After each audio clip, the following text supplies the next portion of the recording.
of the Board of Trustees. We also have Mrs. Perpetua Ampofo with us. She is the Board Secretary and also the President of Ghana Registered Nurse.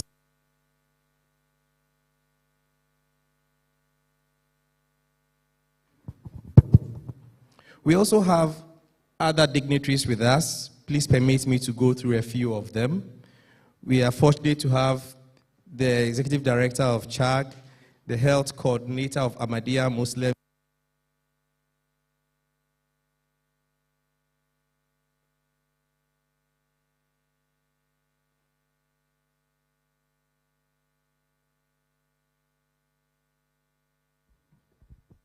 I believe I can go on whilst we get it fixed. So we also have in our midst the Chief Executive Officer of the Mental Health Authority, the Director Compliance Unit of the MPR is with us, Chief Director of Ministry of Finance, Director of Ministry of Health. We have the Chief Executive Officers of the teaching hospitals with us, and also the Director of Nursing and Midwifery Services for the teaching hospitals. They are also with us. We also have the DDNS Accra Psychiatric Hospital and the Pantine Hospital and the Ankafo Hospital. We also have the Regional Director, Greater Accra Regional Health Directorate, the Greater Accra Regional Deputy Director, HR, is also with us. We have the Deputy Director of CHAG. We have the HR managers of the teaching hospitals, the 4 teaching hospitals, they are all with us. We also have the HR manager of UGMC, the board chair of the Ghana Education Tier 2 Occupational Pension Scheme, the board chair of the Judicial Service Staff Occupational Pension Scheme. We have the board chair of the PSW Employee Pension Scheme, the board chair of CLOSAC Pension Scheme. We also have the principal Kolebu NMTC with us. We have the principal of Pantine NMTC, the principal School of Hygiene, the principal School of Public Health Kolebu, and the HR General Manager, Accra Regional Hospital. We also have in our midst the Managing Director of Enterprise Trustees, one of the service providers to this scheme. We also have the Director or a representative from Cal Bank, also a service provider for this pension scheme, and also the CEO of Bora Capital and the CEO of Delta Capital, all service providers of this scheme. So you realize that there are a lot of dignitaries gathered here this morning because of how important this day is.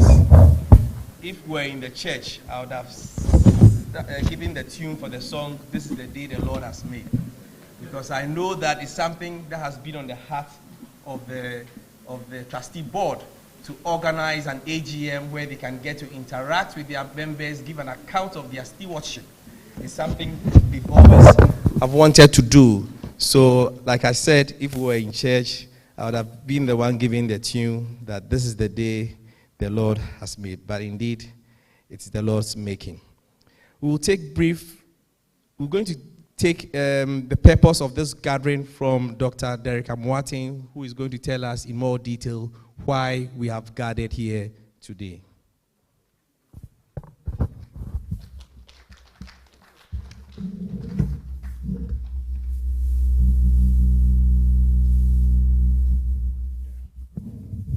Hello.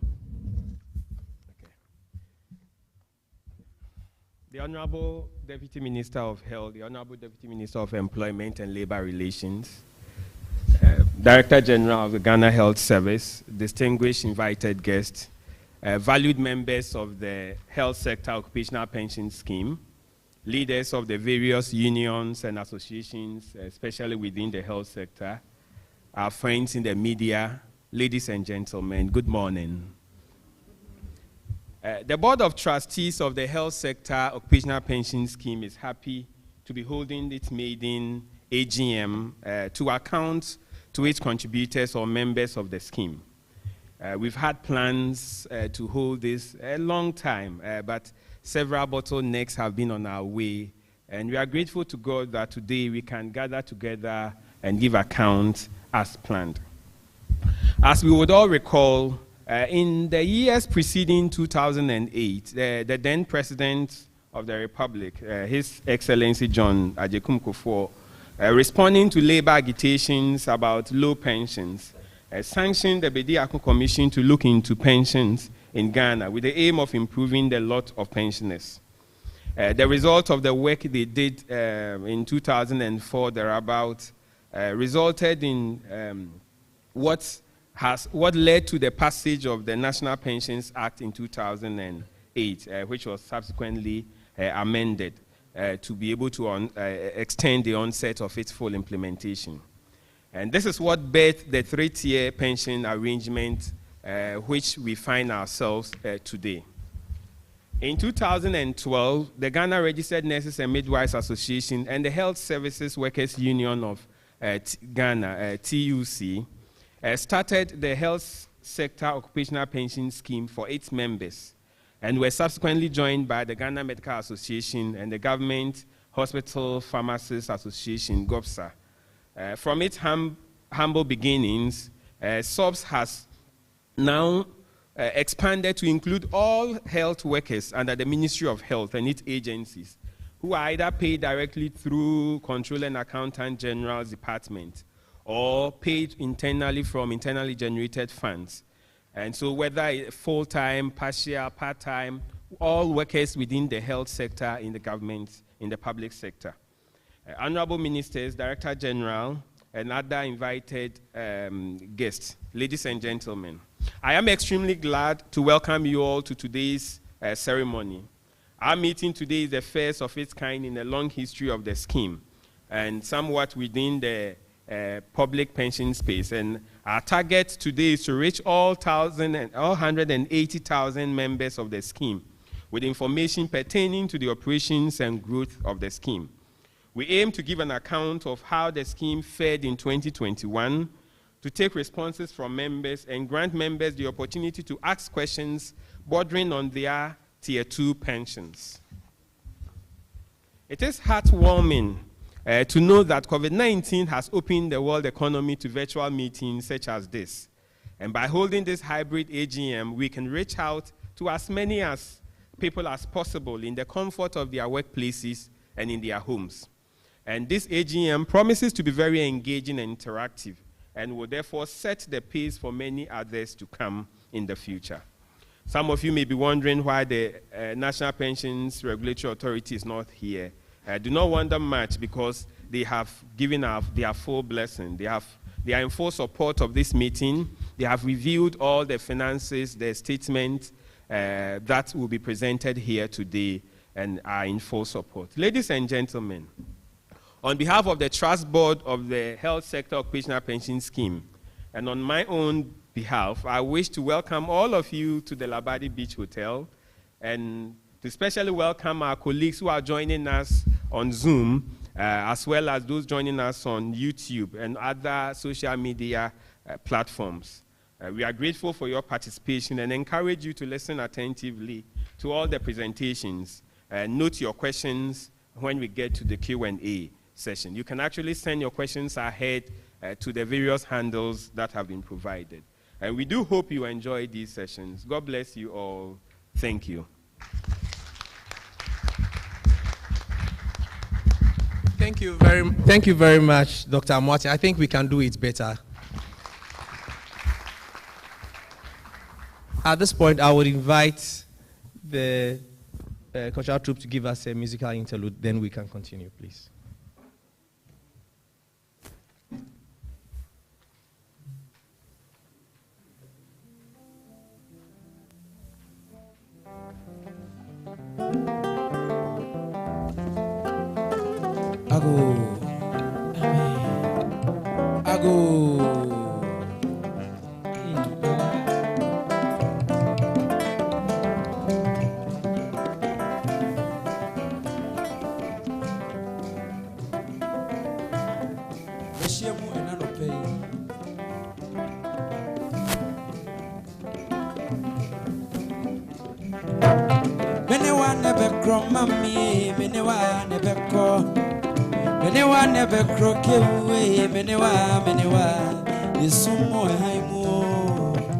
Menewa, Arawomo and Ijimu, Menewa.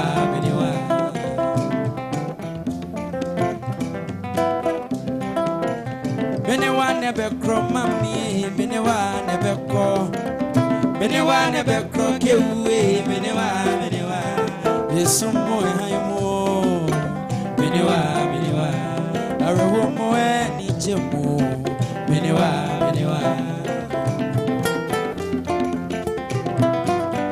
Hey, you want me woman with Tina? Because you want dear. It's yes, you go do it. Hey, you want me woman with you? Now, because you are 10. Let you hear pussy and phone. When you see a cock on our show, see a cock on petty show, or no, yes, you go. When you see a cock on our show, Sika koko peti ya show na odo yesigo.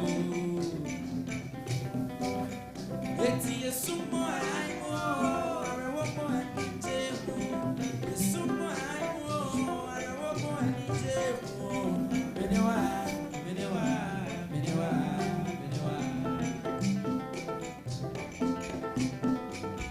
Mesuma kanta medisese. Menewa na bambo. Mesumo aimo. Menewa. Enti atampo bekebia.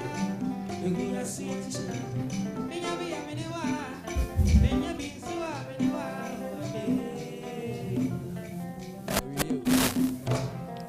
Thank you very much, the Palm Wine Cultural Troupe, for that wonderful rendition. Permit me to introduce one other dignitary we have in our midst. We have Mr. Michael Lamte in our midst. He is the Deputy Head of Pension and Insurance Unit, Financial Sector Division, Ministry of Finance. He's representing the Chief Director of the Ministry of Finance.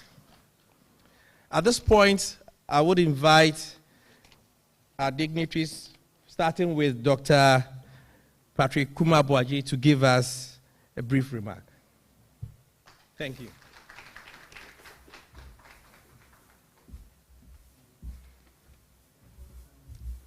Thank you very much. Thank you very much, and good morning all.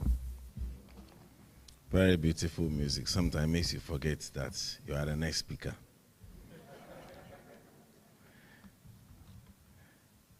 The Honorable Deputy Minister, Honorable Tina Mensah of Health, the Deputy Minister for Employment and Labor Relations, Honorable Bright Rekunbrobe, Chairman of Health Service Occupational Pension Scheme Board, Dr. Derek Ejapon, our labor unions present here,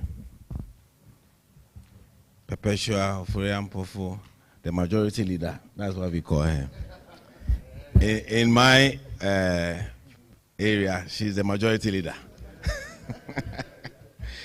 Ladies and gentlemen, our online participants, members of the media, almost 2 decades ago, discussions on pension reforms in Ghana started, and government, following incessant complaints of the unfairness and inadequate fiscal space in the administration of the two major but parallel pension schemes in the country, that's the CAP 30 and Senate, established a presidential commission on pensions in 2004, which commission 2 years later submitted a report to the government. Ladies and gentlemen, among other things, the Presidential Commission on Pension in its report emphatically concluded that hitherto pension schemes did not allow for adequate and sustainable income security. The team subsequently proposed that the government propose a 3-tier pension structure comprising 2 mandatory schemes and a voluntary scheme. The establishment of the National Pension Regulatory Authority to regulate both public and private pension schemes in the country.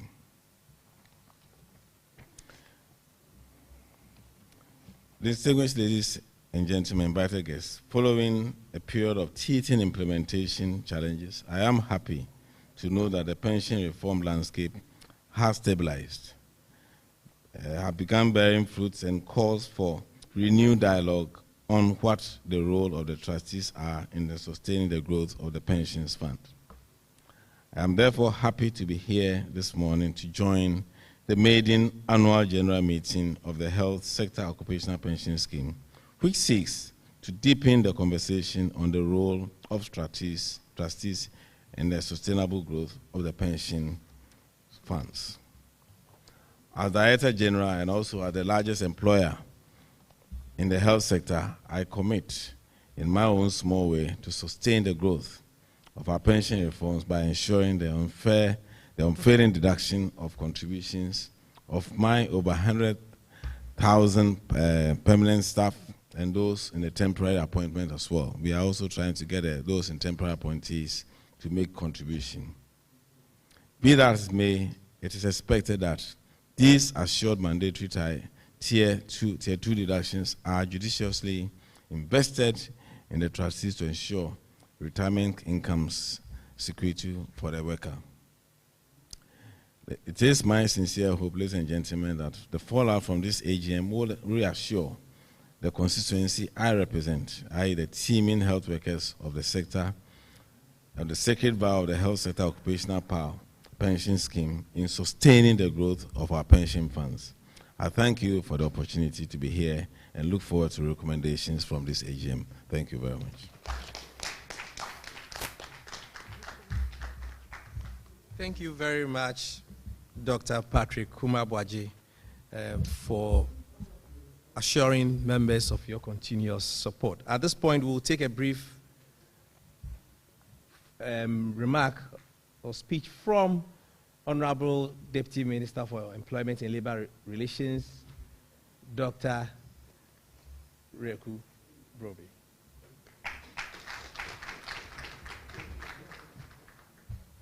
The MC keeps promoting me. I'm not a doctor. At best, you can call me the Honorable. I stand for elections and I get voted for, at least. So, Mr. Chairman, Dr. Derek Martin, the Honorable Deputy Minister for Health, Honorable Tina, a good friend,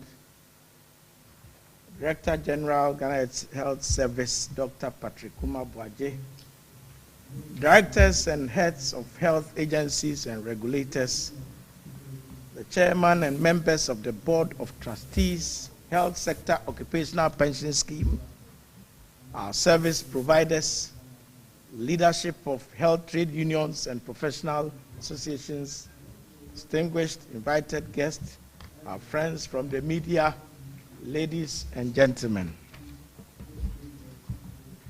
I am glad I'm able to join you on this august occasion of the MAIDEN Annual General Meeting of the Health Sector Occupational Pension Scheme.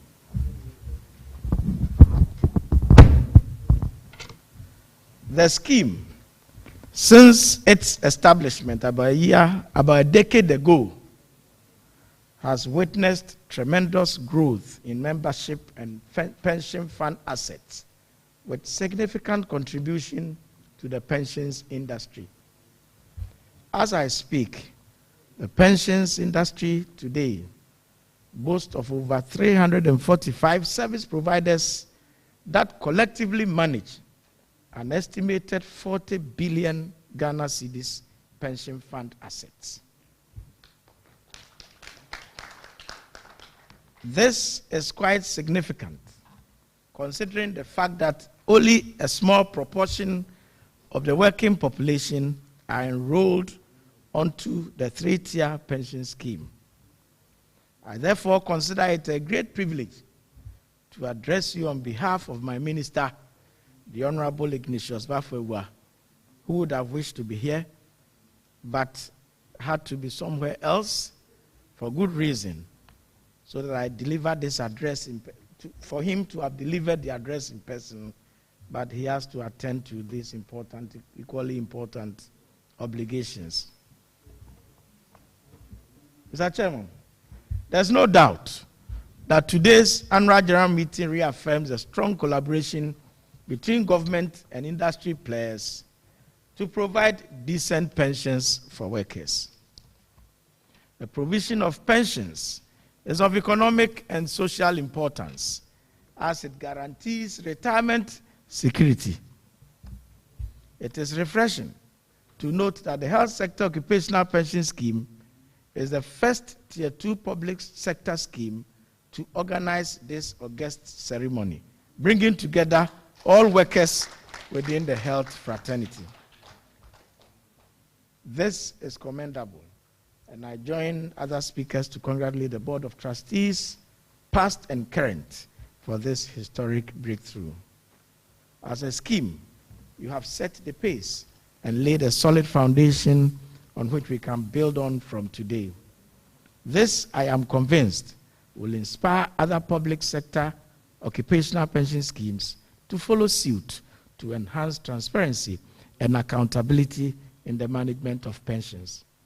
As we celebrate this important milestone of the scheme, we should not be oblivious of the fact that the day also presents a unique opportunity to take stock of how the scheme has performed and make informed decisions to steer the affairs of the scheme for the foreseeable future.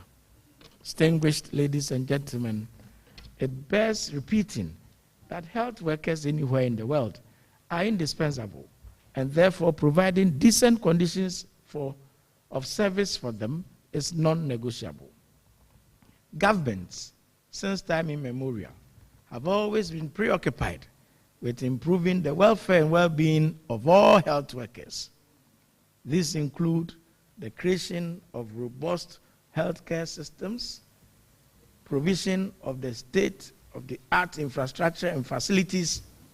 At least, one was just commissioned some 2 days ago in Asante Achim, and you all saw it if you didn't attend on telly, so that we are trying our best to provide state-of-art infrastructure and facilities. There's also the availability of adequate healthcare financing and personnel, and as you also bear me out, the collaboration between the Ministry of Health and the Youth Employment Agency to get you not health workers per se in their skillful field, but to assist you in the work you do, mostly in our rural communities. All these are to enable the sector deliver beyond expectations. Many a time, the working conditions of health workers leave much to be desired. Government acknowledges the difficult challenges health workers face, and concerted efforts have also been made to reverse this trend. This entails enhancing job-related allowances, addressing housing issues, and providing adequate pension benefits for staff, among other concerns. I wish to reiterate that the nation is overwhelmingly grateful to all health workers for your commitment and dedication in the fight against COVID-19, where against all odds, you made every effort to ensure we overcome this deadly pandemic. Mr. Chairman, indeed, we are all witnesses to the challenges confronting the global economy, with dire consequences for achieving sound macroeconomic stability and debt sustainability. Ghana, likewise the rest of the world, is experiencing severe global shocks, owing largely to unforeseen circumstances. As a government, we are more than determined to navigate these challenges and put the economy on a path of steady progress and prosperity. Pensions serve as a safe haven to secure the economic and financial livelihood of workers and their families. In these critical times, more collaboration is required to safeguard pension funds and ensure retirement income security for workers. This annual general meeting should engender consensus building around happenings on the pensions front vis-à-vis the global economic realities. We owe it a duty to ensure that no retiree is worse off or suffer unjustly in the current situation. The Board of Trustees has a greater responsibility to fashion out innovative approaches that would maximize investment returns of members' contributions. The Chairman, ladies and gentlemen, permit me to use this platform to urge members of the Health Services Occupational Pension Scheme to sensitize our brothers and sisters who operate in the informal economy and do not have access to any pension scheme. Informal economy operators should be encouraged to take advantage of the 3-tier pension scheme to ensure their retirement security. This will help alleviate old age poverty and help cushion them in times like these. We have to recognize that government cannot do it all alone without the combined efforts of all stakeholders. As I bring my address to a close, I wish to emphasize the importance of strengthening the governance and management of pensions. As the Oversight Ministry, we encourage regular capacity building programs for Board of Trustees and industry players of the 3-tier pension scheme. These capacity building programs are necessary to adequately equip you with the requisite knowledge,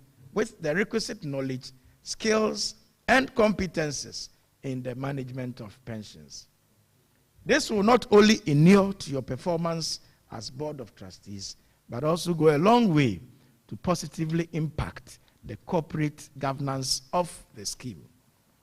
Lastly, government is in the process of undertaking certain critical reforms to strengthen regulation of the pension industry to guarantee decent pensions for all.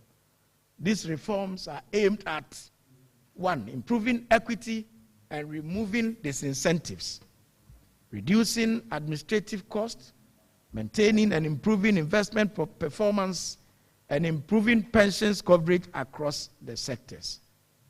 While government does so, I wish to urge the Board of Trustees of the Health Services Occupational Pension Scheme to also undertake expansion of your services equally across the country so that those in the rural areas can benefit and have access to the services you offer, i.e., getting offices in the regions, getting offices in the districts, so that matters that they need to have, issues that they need to grasp, questions that they need to have answers, will be delivered to them on time. Through these efforts, we will be able to collectively build a sound and robust pension regime that supports economic growth and national development. I thank you for your attention. A big round of applause again for Mr. Bryce Rekubrobe, our Deputy Minister for Employment and Labor Relations.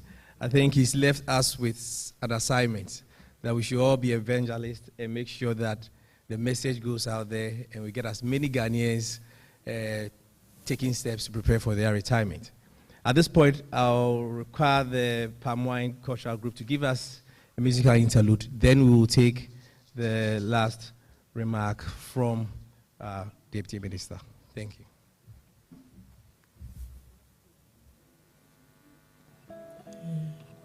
Ago. What we call Ago? Please, you can respond with Amen. Ago. We call this one Insejasin Komo. So whenever our elders meet, there is palm wine. Today we are the palm wine because you are the Legon palm wine man. But if you also say, Yano Monsano, near far dream. It's yes, you want yet what to a dream. You can ever to a dream. A penny for what's in a say. Nana no what's in a web.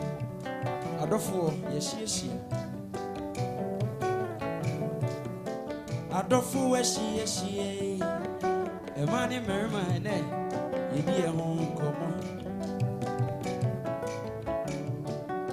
And you may nature way and say, dear Biniha. Now more train, dear Brahma, ye near home come. A yes, a jassem come. Brahma, ye near home come. A yes, a jassem come. Yet no monster, now you're far dream. Yeah.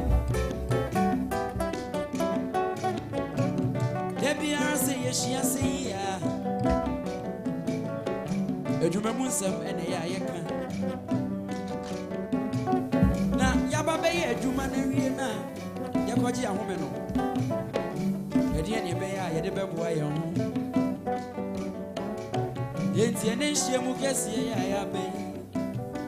Yɛbɛdwene yɛpɛnhyɛ mu nsɛm na mootwɛn deɛ brama yɛni yɛn ho nkɔmmɔ. Ɛyɛ sɛ dwa asɛm nkɔmmɔ brama yɛni yɛn ho nkɔmmɔ. Ɛyɛ sɛ dwa asɛm nkɔmmɔ yɛnom nsa na yɛfa adwen. Ɛyɛ sɛ dwa asɛm nkɔmmɔ brama yɛni yɛn ho nkɔmmɔ. Ɛyɛ sɛ dwa asɛm nkɔmmɔ yɛnom nsa na yɛfa adwen. Nana Jama.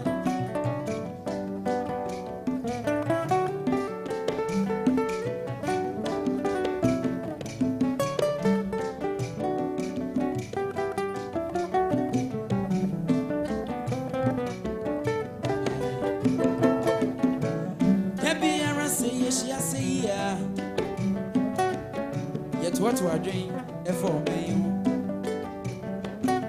You listen, you may be to me a 2 pound. Yakan Abra Bomun self, and you have Wawa your home. Yet, Yanesu, I am Shemugasi. Yet no one say, you better drain water. Ayen said, just say, come on, Ramayani, your home, come on. Ayen said, just say, come on. Yet no one son, na ye fadjin. Ayen said, just say, come on, Ramayani, your home, come on. Ayen said, just say, come on. Yet no one son, na ye fadjin. Ayen said, just say, come on, Ramayani, your home, come on. Ayen said, just say, come on. Yet no one son, na ye fadjin. Thank you very much. Thank you very much, Palm Cultural Troop. We are still on the MAIDEN Annual General Meeting of the Health Sector Occupational Pension Scheme. At this point, I would humbly invite Honorable Tina Mensah, our Deputy Minister of Health, who is representing the Minister of Health.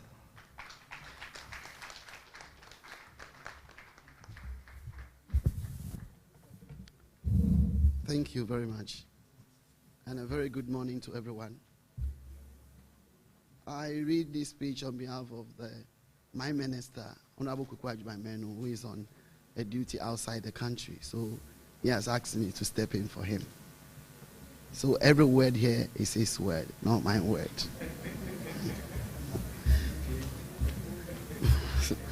Mr. Chairman, Dr. Derek Amwatin, my colleague Deputy Minister for Employment and Labor Relations, Honorable Bright Rekubrobe, Director General Ghana Health Service, Dr. Kuma Abuaji, Chief Directors of various ministries, Chief Executive National Pension Regulatory Authority, Chief Executives of Teaching Hospitals, Directors of Health Agencies and Regulators, the President, GRNMA, Madam Perpetua Ampofo, Trustees, Health Sector Occupational Pension Scheme and service providers of the scheme, trustees of other public sector occupational pension scheme, leaders of health trade unions and professional associations, our online participants, distinguished invited guests, the media, ladies and gentlemen. Let me start by extending a warm greetings from the President of the Republic of Ghana, Nana Addo Dankwa Akufo-Addo, and the entire Ministry of Health and its agencies to you. We wish to congratulate the Health Sector Occupational Pension Scheme for organizing the first ever annual general meeting in the Tier 2 pensions industry in Ghana. Indeed, you are the best and really the first in the industry. Extending this invite is a clear demonstration of the cordial relationship that exists between the Ministry of Health and the Health Sector Occupational Pension Scheme. I must admit that being part of such a grand family gathering as this is an honor and indeed an opportunity for me to reach out to my children as a father of the health sector. We acknowledge the earnest contribution, inexorable support, commitment, and dedication being invested by the members of the scheme towards attaining the country's overarching goal of delivering good health care to its citizenry and beyond by securing good pension. The occasion taking place here today shows the value the scheme places on transparency and regulation for stakeholders and owners of the scheme. I acknowledge the objective of organizing this AGM is to afford members the opportunity to understand how the scheme is being run. It is also to inform the public of the challenges and highlight on its achievements. Dr. Chairman, I also want to commend the leadership of the scheme for how far they have steered the affairs of the scheme and the successes achieved over the years. Taking inspiration from Peter Lane, I quote, "In the long run, it is not how much money you make that determines your future prosperity, but how much of that money you put to work by saving it and investing it," unquote. As an advice to the members of the scheme, it is important that savings is done before spending. Otherwise, there will be nothing to save after consumption. If you save money today, money will save you tomorrow. For which reason, I encourage all members of the health sector to take keen interest and be active members of the scheme, because the fund will fundamentally strive on the contributions and vigilance of members. I also urge leadership of the scheme to put in place all the necessary measures to protect the monies of members by diversifying the portfolio to minimize risk and investment losses. Dr. Chairman, coupled with everything said, the Ministry of Health believes that quality health care delivery could be promoted only through hard work, unity, teamwork, enhanced patient safety, stress reduction of workloads, and ensuring better retirement for members cannot be overemphasized. Again, I wish to encourage leadership of the scheme to collaborate with unions, professional associations, and all other social partners to educate members and adapt efficient leadership and management systems to continue maintaining the investments of scheme members. Dr. Chairman, based on recent reports on claim processing difficulties retirees undergo in their attempt to claim their entitlement upon retirement, I urge the board to liaise with the administrators and all relevant stakeholders to educate their members on claim procedure to forestall such unfortunate occurrences in the future. Distinguished invited guests, ladies and gentlemen, I wish to conclude by urging all health sector stakeholders to let teamwork and unity be a cardinal principle as we continue to be prudent investment to grow members' funds. Let me take this opportunity to thank the trustees for organizing such an event, and I urge the other public sector schemes to emulate such a move.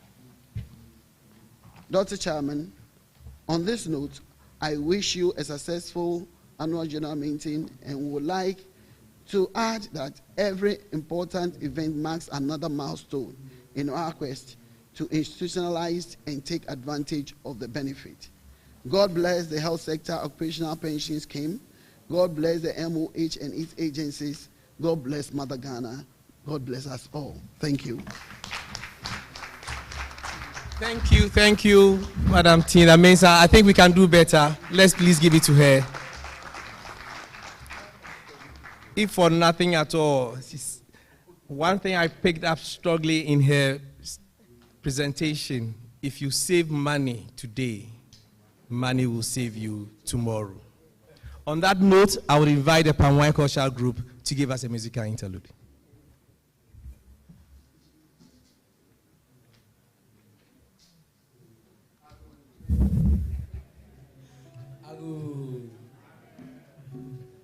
We are back again.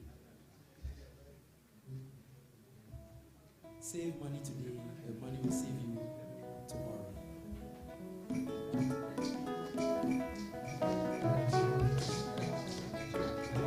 What do you want to wear now?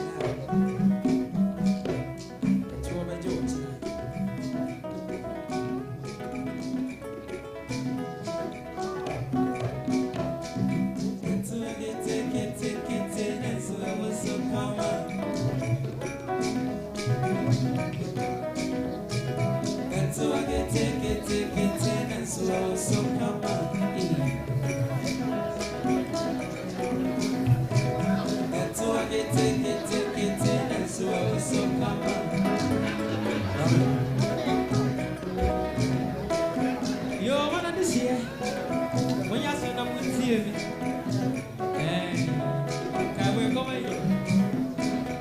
be our send your mind go too far. Never walk on the new. But the 40 hours old. Then 2 I came. If you want to do a baby, say you might wait. So what you must now get the answer. Who say, what's your day? I said, what you must say? Now, fast so yet, church of Wabia, what wants to be a kid to me. So I said, to I can see, and the end to a kid to you, and no one near the old may. Oh, my look at you come. And so I get take it, and so come on. Well, we are not easy. And so I get take it, and so come on. And so I see it here, and the end, you'll say, hey, and so I get take it, and so come on.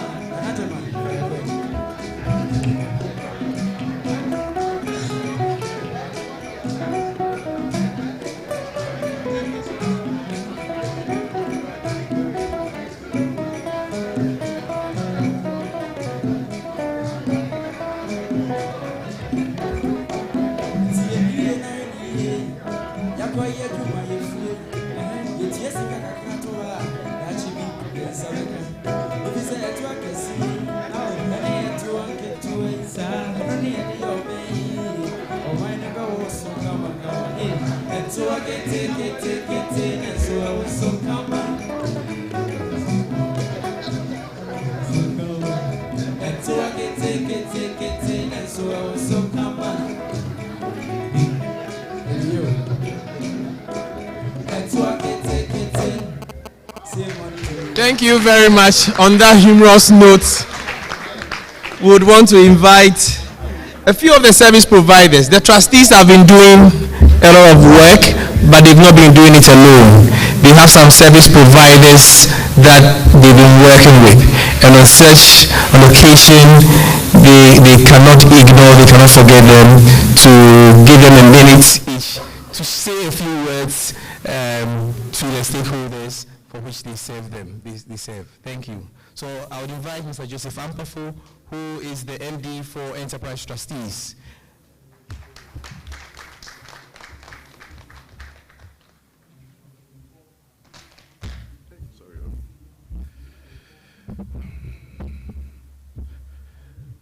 Good morning, all. All protocols observed. Sometime in the middle of 2012, after a very vigorous selection process,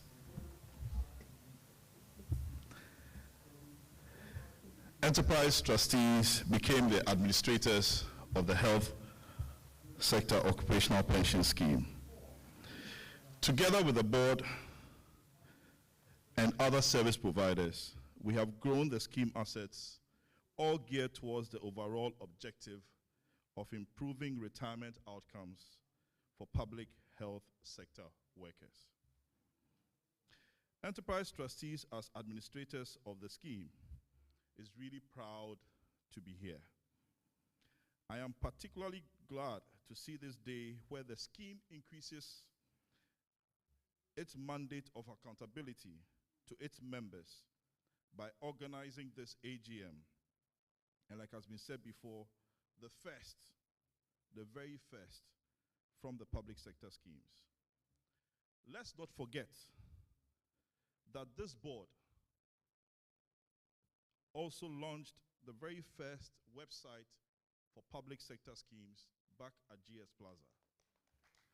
And I remember at that meeting as well, they were applauded for having to raise the level of accountability to its members. The scheme is one of the most vibrant schemes we as administrators work with.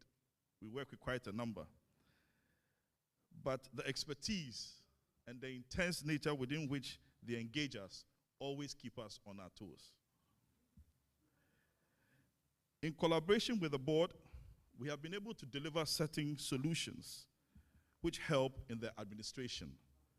And therefore, SMS notifications go to members anytime controller makes payments. as well as the hostels do their IGF payments. And also an online portal where members can be able to view wherever they are, anywhere in Ghana or even outside Ghana. And lately, we also identified the fact that we needed to reach every nook and cranny within this country, and therefore launched what we call the Pensions Express, which is a mobile service which goes from town to town to be able to engage health workers all over the place, all in a bid to improve upon enrollment and education. I wish to thank the Board of Trustees for the trust that they have imposed on us to prudently manage the administration of the scheme. And it's a fervent hope that we'll continue to lift up our game such that as health workers retire, they will retire with a smile, knowing that we have been able to manage the assets of their contributions and give them a far better retirement. So on behalf of all of us at Enterprise, we'd like to say Ayiko to the board. And to you health workers, please continue to save more. Thank you. Thank you very much, Mr. Ampofo, for that brief statement.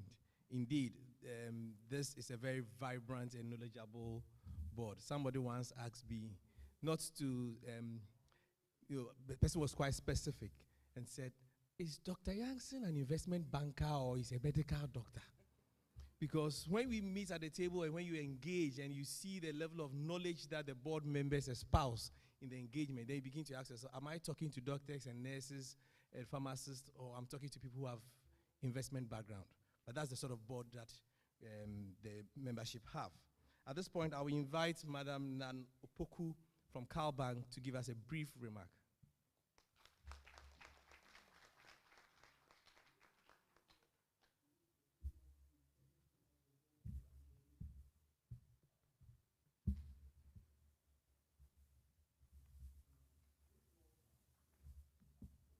Good morning, all. Permit me to stand on the existing protocol established. Thank you. CalBank PLC is one of the leading Ghanaian banks committed to deliver excellent service to all valued customers. The bank commenced operations in July 1990. We are always willing and excited to provide us satisfying solutions to help any challenge faced by businesses, corporate institutions, individuals, and the government. CalBank's presence can be found in 8 regions with 34 branches across the country. More branches are intended to be set up in the coming years. Other convenient digital platforms and channels have been provided to complement the brick and mortar in our quest to make banking more convenient than ever before. As the custodian for this esteemed public sector occupational pension fund, that is health sector occupational pension, it has always been our delight to support all the service providers, and more especially the Board of Trustees, in delivering an excellent service in the best interest of the hard-working health workers, so as to enjoy a rewarding retirement. In accordance with the tenets of the National Pensions Act 2008, Act 766 as amended, the primary role of the custodian is to safeguard the assets of the scheme. Strict and tight measures have been instituted by the board to ensure that at all material times, the assets of the scheme are safe. Thus, only instructions that have been duly approved by the board are carried out. Regular reports, such as monthly, quarterly, yearly, are submitted to the board unfailingly. These are to assist the board discharge its statutory and regulatory duties and responsibilities effectively and efficiently. These reports are always rigorously scrutinized by the board and its auditors, including the scheme administrator, to ensure that the assets of each of these gallant workers are safe. Copies of these reports are also made available to the regulator to enhance proper corporate governance structure, all in the interest of the contributors' well-being. all the assets under our custody have been duly insured with reputable and regulated insurance companies, and therefore, should Cowbank one day go under, and I don't pray it happen because they now have a job, but should it happen, please be assured that your assets shall not in any way be affected. They are very safe. We hereby pledge to you, the contributors, and your respected Board of Trustees, our continuous support towards the growth and safety of your assets at all material times. Long live Health Sector Occupational Pension Scheme. Long live the Board of Trustees of Health Sector. Thank you. Thank you very much, Nanopoku. On that note of assurance, and I know she's a lawyer, and she used the word shall not. She didn't say may not, shall not, and that's very strong. So I think that gives us a lot of assurance that we are safe. On that note, I would invite the CEO, Nana Safu from Bora Capital, to give us his brief remark.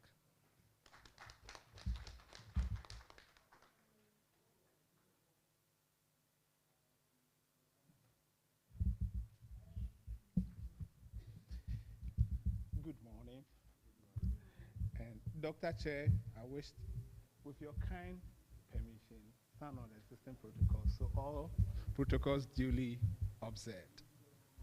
It's been an honor for a very young Ghanaian company to act as the pension fund managers. And we are grateful for the opportunity given to us over a little bit over 2 years now. We've worked with the team. We've been taxed, as Joe said. We've really been taxed by the set of trustees that you have to get approval from anytime you need to invest money. They will ask all the necessary questions.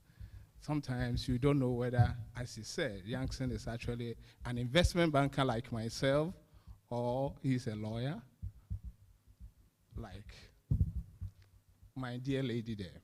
But it's been an honor working with the team, and we are grateful to be acting.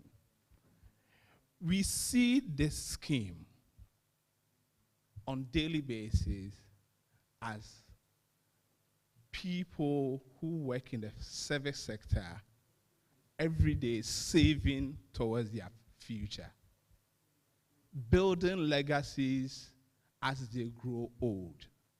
So the team, the management team at Bora, we go to work each day knowing that every simple decision that we make is helping or building somebody's future. And we don't take that for granted. Each day, we don't leave money on the table. You have to analyze, analyze, and analyze, and know that you are giving the best advice before you send that letter to the trustees for approval. And so, I want to assure each one and all of you that we will continue to do that work so that when we see ourselves in old age, it will not be the investment bankers who are smiling, but also every pensioner that contributed to the scheme. Have that assurance that Bora will do our job as required. On that note, I want to congratulate you on being the first, the MAIDEN AGM, and we wish you fruitful discussions. Thank you. Thank you very much, Nana. We'll take the last brief remark from the last service provider, that is Delta Capital. We have the CEO, Victor Owusu, with us.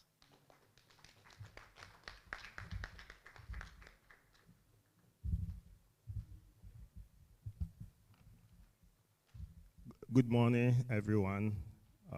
Mr. Chairman, I would like to request for all protocols observed. Thank you.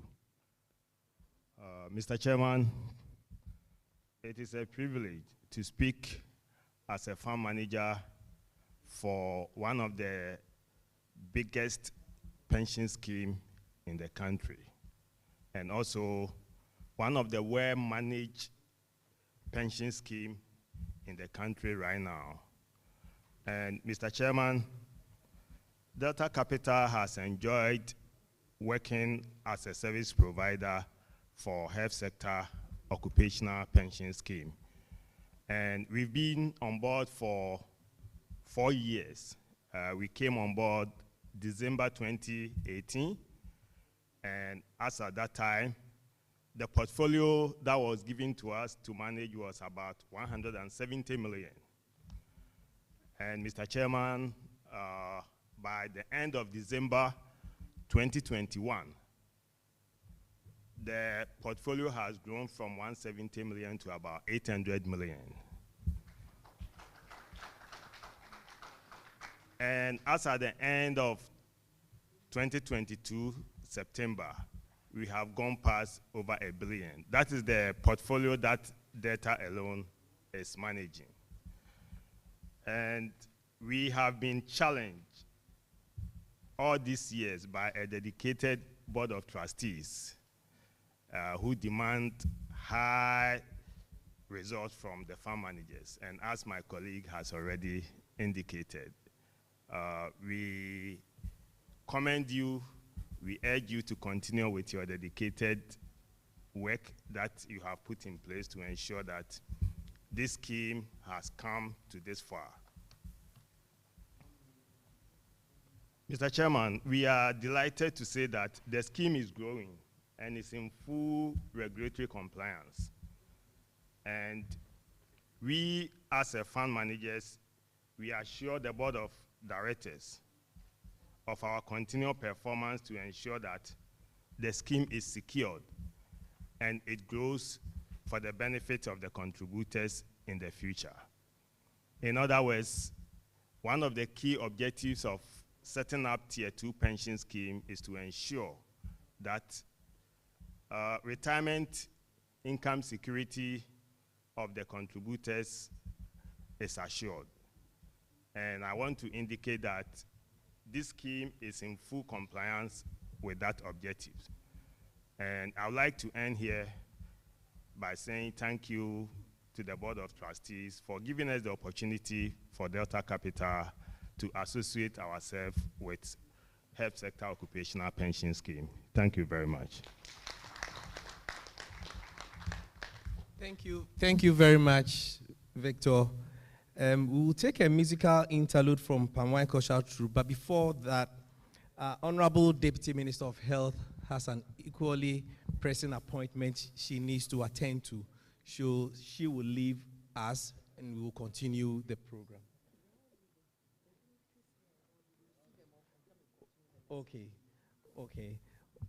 I'm being informed, I think it's not only her who is leaving, but the others also have some appointment that they need to attend to. So they will leave and we'll continue with the second session. But before they leave, we'll want to have a group picture of all the dignitaries, please, before they leave.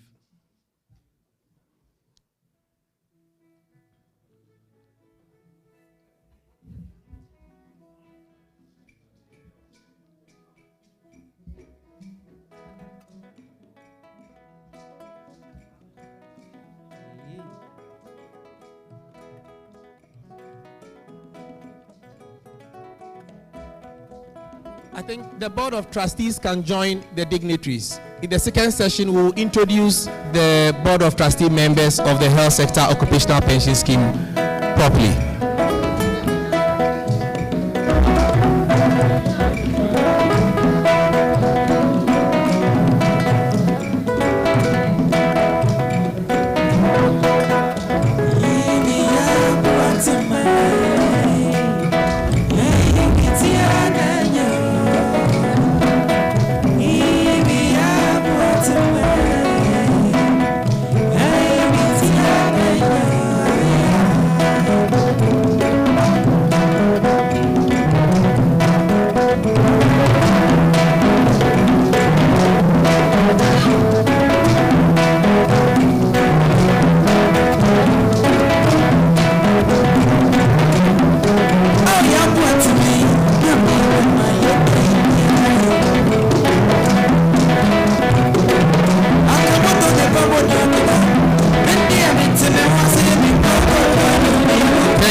very much.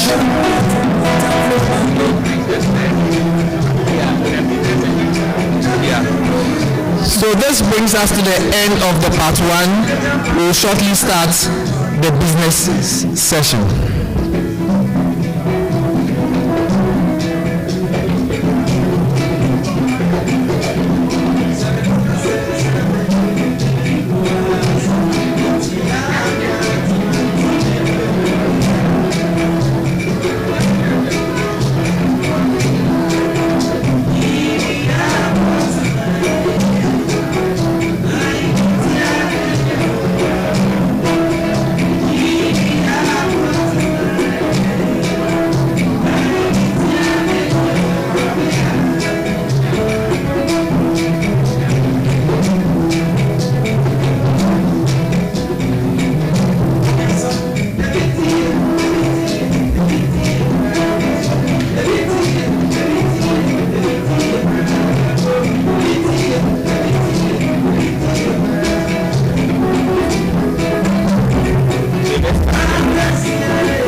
Thank you very much, Pamwine Cultural Troupe, for that musical interlude. At this point, we are going to start with the business session for the program, and we'll start by taking a message from the board chairman, Dr. Derek Amoating.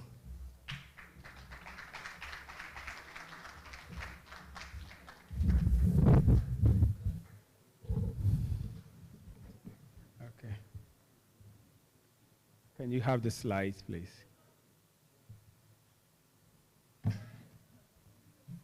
Okay. So good morning once again. Dear valued members of the health sector occupational pension scheme, leaders of the various unions and associations, ladies and gentlemen, it is a great pleasure to welcome all of you once again to this maiden AGM of the health sector occupational pension scheme. On behalf of the Trust Board, I wish to thank you all for your collaborations and your continued support for the scheme over the years. The maiden AGM is under the theme, Sustaining the Growth of Pension Fund, the role of trustees.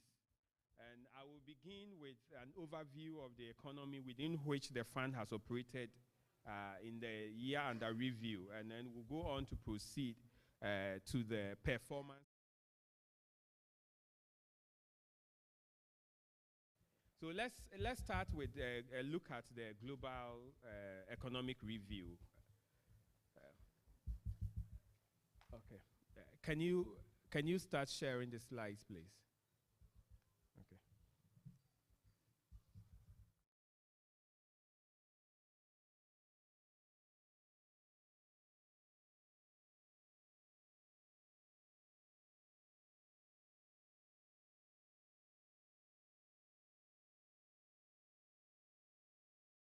Global turmoil with the emergence of the new variant of COVID-19 strain, prolonging the efforts that had been put in place by the whole world to beat COVID-19. The global economy also suffered many problems with significant headwinds amid the new waves of COVID-19 infections, together with all the persistent labor market challenges, the lingering supply chain challenges, and the rising inflationary pressures that face the economy globally. There were somewhat positive developments which resulted in the opening up of the economy. And some of these positive developments include the worldwide accessibility to vaccines. We know that in the year 2021, a lot of vaccines came into the world, of which Ghana was no exception. The availability of rapid test kits, also the availability of new knowledge and treatment modalities for COVID-19, which all work together in concert to reduce the burden posed by the dreadful pandemic, which had bedeviled the world in the past couple of years. According to the IMF, inflation stood at according to the IMF, the world economy grew by 5.9%, which was a recovery from the 4.9% which we saw in the year 2020. The rise being largely as a result of rising opening up of the economy. Also, we had the rising global energy prices as well as supply chain disruptions due to COVID-19. And this all resulted in higher and more broad-based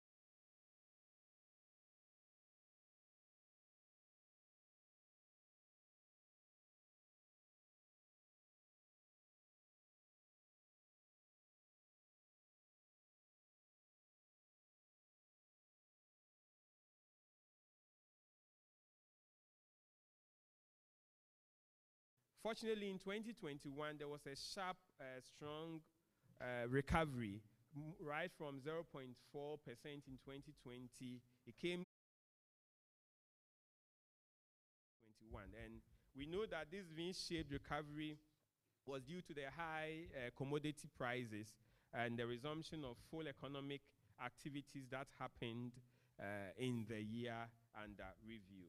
Headline inflation also went up from 9.9, which was seen in the year 2020, to as high as 12.6%. Of course, I shudder to talk about inflation today. The increase was driven by both food and non-food inflation, both food and non-food items, including housing, fuel, and then utility prices that went very high within the period. In spite of this interest rate continued to remain low in the year 2021. Now I want to talk about the scheme. We want to go straight to talk about the scheme. And I'll talk first about the Board of Trustees. The scheme was overseen by a 15-member Board of Trustees for the period 2021. And of this, there was no change over the period under review. The 15-member had been the same board that was overseen in the year 2020. Then we go to benefit payments. Benefit payments. In terms of benefit payment, the trustees started paying mass benefits in the year 2020 with a total payment of about 9 million, of about 9.7 million in 2020. But in 2021, it actually went up significantly to 27.7 million. Following the comprehensive process, the scheme, the Trust Board put in place to be able to overcome all bottlenecks and start paying to the retirees, or the retirees, yes. In all, a total of 1,721 members received their pension benefits in 2021. Yes. Then, when it comes to asset allocation, the Board of Trustees of the scheme continue to comply with the asset allocation mix guidelines provided by the National Pensions Regulatory Authority, and then its own scheme's statement of investment policy. And it's worth noting that the scheme complied fully with NPRA investment guidelines and suffered no sanctions in the year under review. Overall, the assets within the portfolio were allocated with a mindset to preserve the fund value, to minimize risk, and at the same time obtain an optimal return above inflation. Details of asset allocation can be found in the annual report that have been provided to you and has been published on the website as well, so that all members watching us virtually can go in and look at it. Now we'll go to investment performance. The scheme, which had a humble beginning in 2012 with an asset under management of 2,040, mainly from IGF staff contribution, has grown to over 2.1 billion cedis at the end of 2021. At the end of the year, the scheme's AUM, which was made up of contributions received from controller, as well as the IGF, and then the TPFA, the Temporary Pension Fund account, as transferred, together with returns made on these, stood at 2.1 billion cedis, compared to the previous year end position of about 1.6 billion cedis. The change over the period therefore translates to 485 million Ghana cedis, representing about 30% growth for the year under review. On a yearly basis, the scheme continues to earn impressive return on the fund, such that in 2021, the scheme recorded about 345 million cedis as investment gains alone. And I think that is worth mentioning. Okay. This gain constituted about 21.5% nominal return, which was far above the trustees' set benchmark. The scheme had a net return of about 18.7% in the year under review. We'll look at scheme membership. With regards to the membership of the scheme on the monthly basis, we we saw people joining right from the IGF staff as well as from controller, as new people were employed into the health sector. In 2021, about 54,815 new members joined the scheme, and some 1,721 members also exited the scheme, either through compulsory retirement, early retirement, porting out to other schemes, or unfortunately death. The total membership of the scheme stood at 174,959 at the end of 2021, representing a 19% increase from the previous year. Now let me look at a few activities the scheme undertook in the course of the year under review. Yes.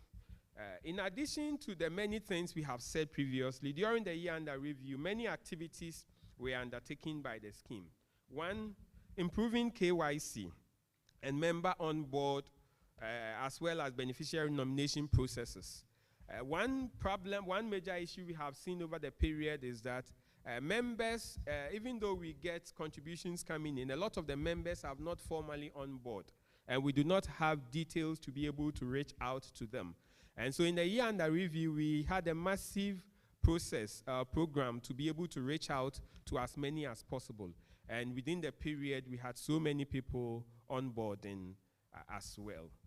Also, development of a new scheme statement of investment policy to ensure a smooth implementation and compliance with the latest NPR investment guideline that was gazetted in the year 2021.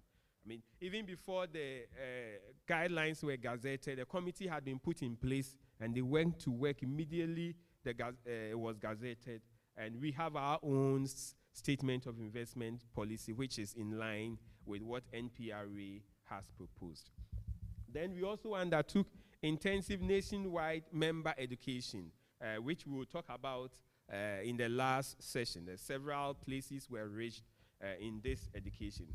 I must state here that in addition to this education, we also have the website, which is very active, www.hsopsghana.com.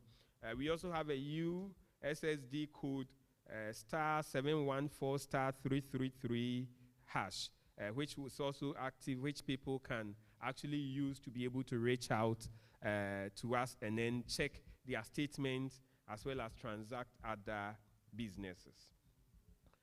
Then there was also an aggressive nationwide IGF facility enrollment. In order to be able to enroll IGF staff, we needed to enroll the facilities. And in the year under review, together with the pension express vans that were made available by ETL, we were able to enroll several facilities as well as the IGF staff in the process. And then lastly, we've been able to equip our secretariat to be fully functioning. And as I speak, there's a secretariat that has been opened in Kumasi, which will start operations on the 1st of November 2022. Just a few challenges, and then I would bring my session to a close. I cannot end without mentioning a few of these challenges that we go through. And the first one is what I have.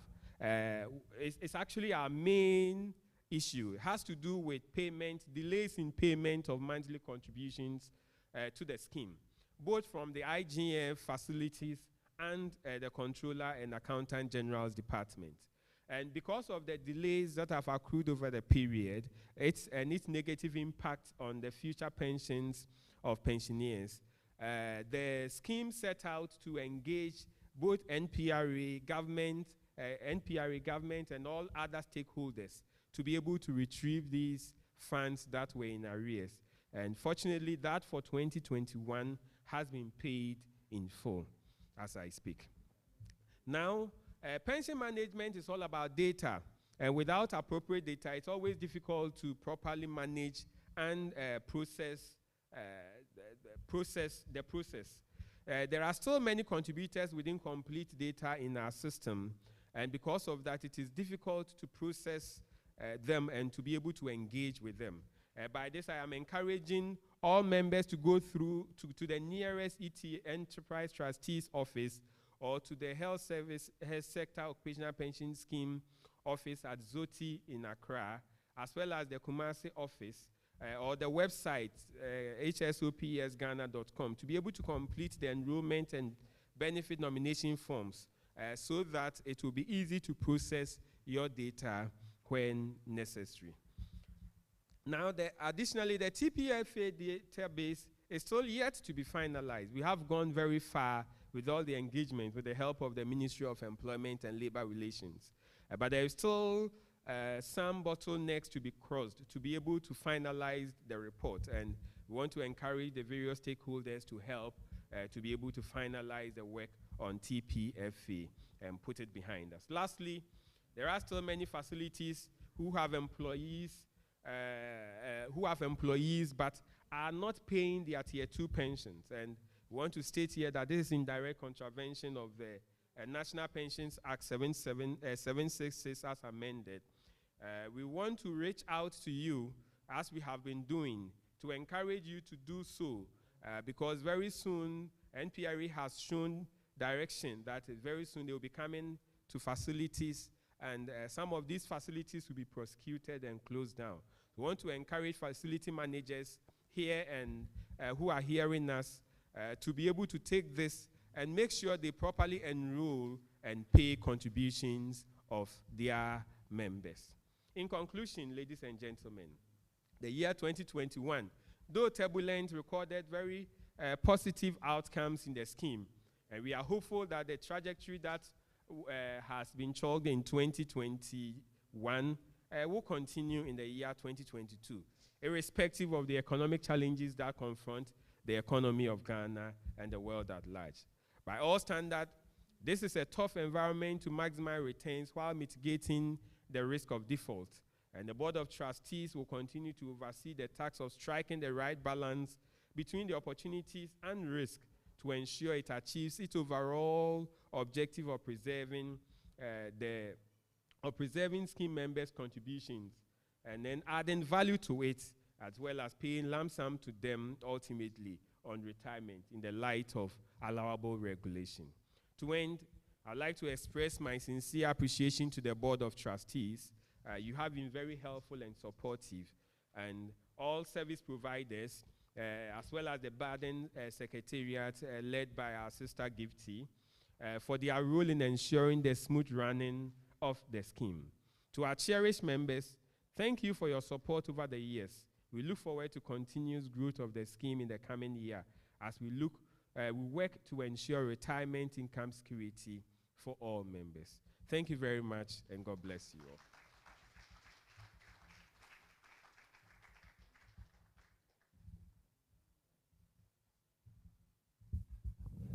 Thank you very much, Dr.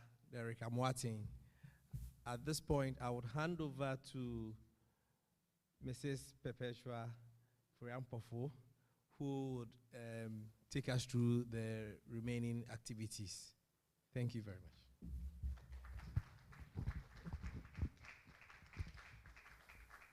Thank you very much, McLean, for a good job done. I'll continue from where he left off. Once again, you are welcome to the HSOPS AGM. And the HSOPS, we pronounce it as HSOPS. HSOPS. And when we say HSOPS, you say retire with a smile. HSOPS. Exactly. Thank you. So at this time, I think throughout the presentations, you've been hearing Board of Trustees, and you're even wondering, are they here? Who are they? So I'm going to introduce the Board of Trustees of the Health Sector Occupational Pension Scheme. And then you have all seen the chairman, but I'm going to introduce him again. So Dr. Derek Amoating, who is the board chair, is a medical doctor, and he practices at Kolebu Teaching Hospital. Please, let's put our hands together for him.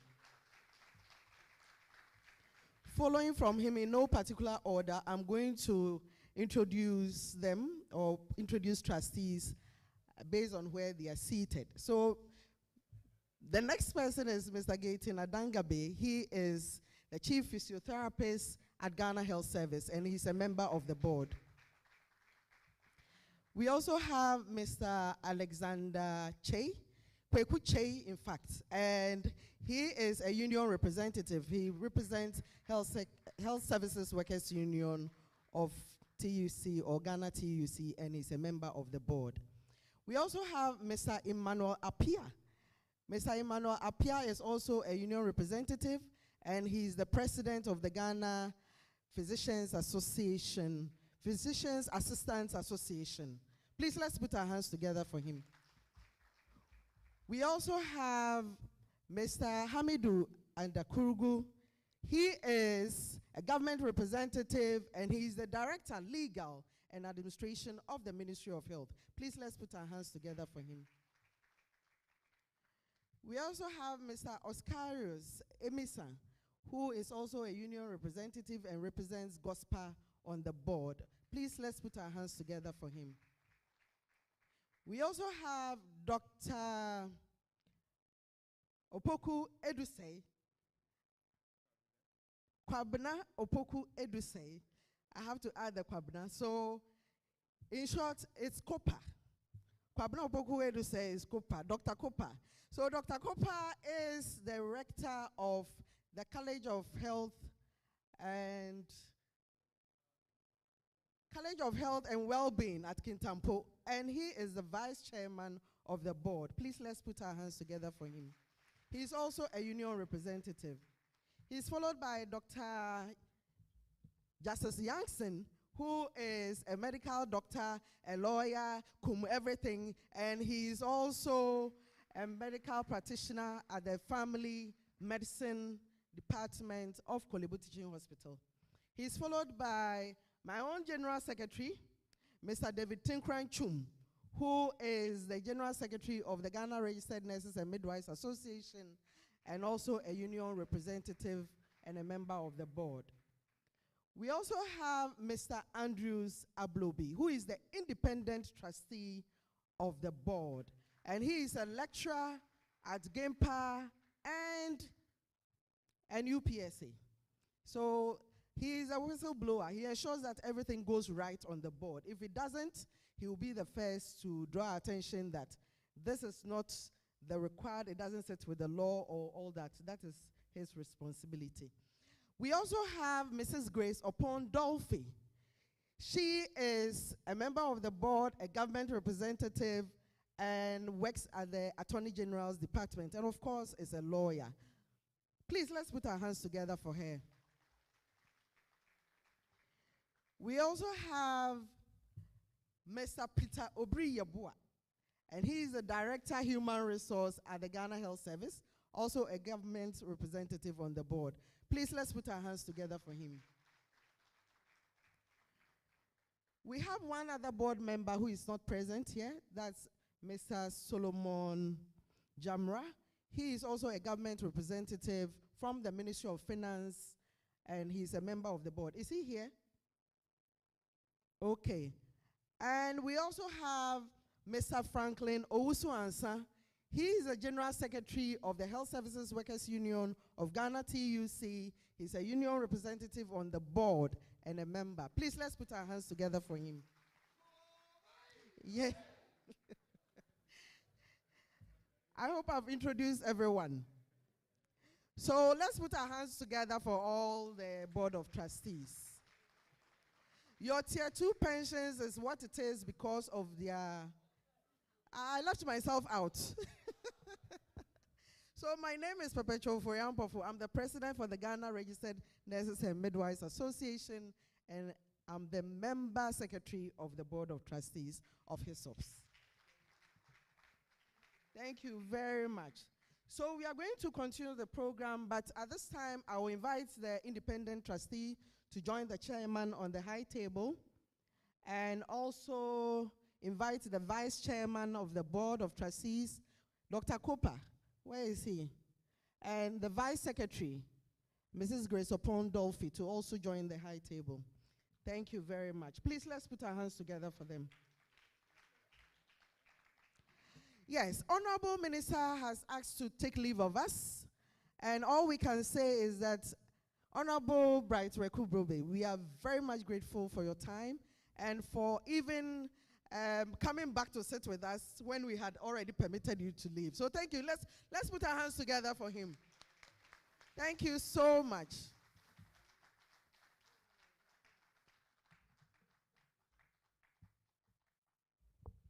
We'll continue with the business session as we have on the program outline. And the next item on the agenda is summary of the financial statement of the scheme and the reports of trustees and the auditors thereon for the year ended December 31st, 2021. At this time, we'll invite the representative from KHN Chartered Accountants, who are the auditors of the HSOPS, to come and do their presentation. Please, let's put our hands together for them. And we encourage you all, those of you in this hall and those of you online, please take note of all your questions. And when we get to the Q&A, we will address them all. Thank you.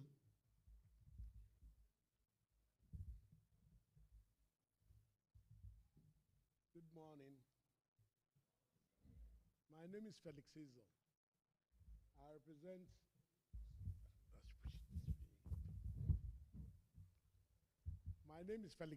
I represent KHN Chartered Accountants. I'm here to present the audited financial statements as independent as possible. There's a problem with what we have here and what you have on the printed form that you have. So I'll read from my statutory, I'm supposed to read from what the trustees have signed. So I'll be reading strictly from my report. I don't want any legality, so please allow me to read from my report. Health Sector Occupational Independent Auditors Report to the members of the Health Sector Occupational Pension Scheme. Opinion. We have audited the financial statements of Health Sector Occupational Pension Scheme set out on pages 16 to 33, which comprise the statement of net assets available for benefits as at 31st December 2021, the statement of changes in net assets available for benefits, statement of movement in net assets available for benefits, and statement of cash flows for the year then ended, and notes to the financial statements, including a summary of significant accounting policies.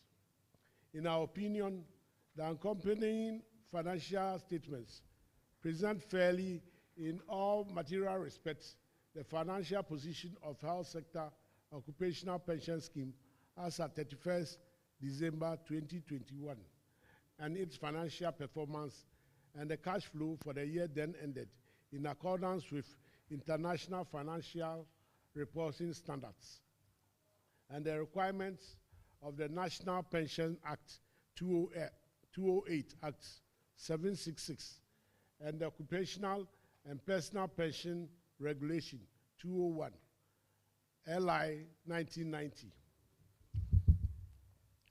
The basis of our opinion: we conducted our audit in accordance with international standards on auditing. Our responsibilities under those standards are further described in the auditor's responsibilities for the audit of the financial statement section of our report. We believe that the audit evidence we have obtained is sufficient and appropriate to provide a basis for our opinion. We are independent of the scheme in accordance with International Code of Ethics of Professional Accountants, including international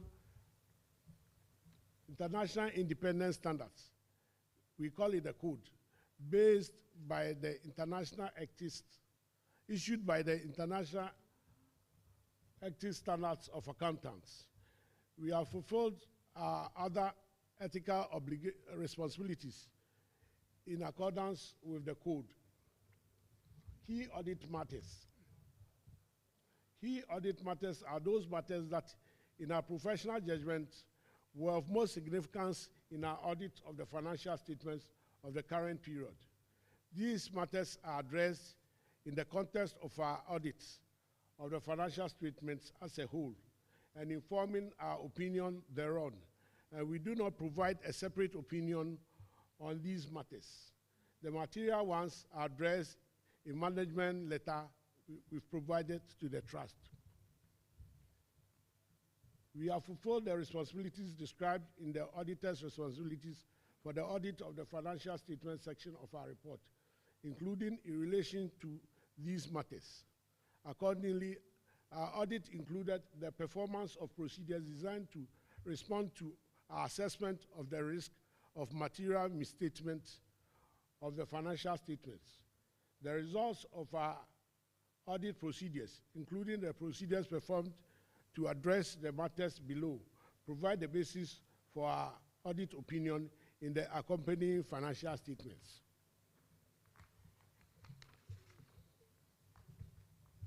Other information. The trustees are responsible for other information. The other information does not include the financial statements in our auditor's report thereon. Our opinion on the financial statement does not cover the other statements, other information, and we do not express an audit opinion or any form of assurance conclusion thereon. In connection with our audit of the financial statements, our responsibility is to read the other information, and in doing so, consider whether the other information is materially inconsistent with financial statements or our knowledge obtained in the audit, or otherwise appears in material misstated. If based on the work we have performed, we conclude that there is a material misstatement of this other information, we are required to report that fact. We have nothing to report in this regard.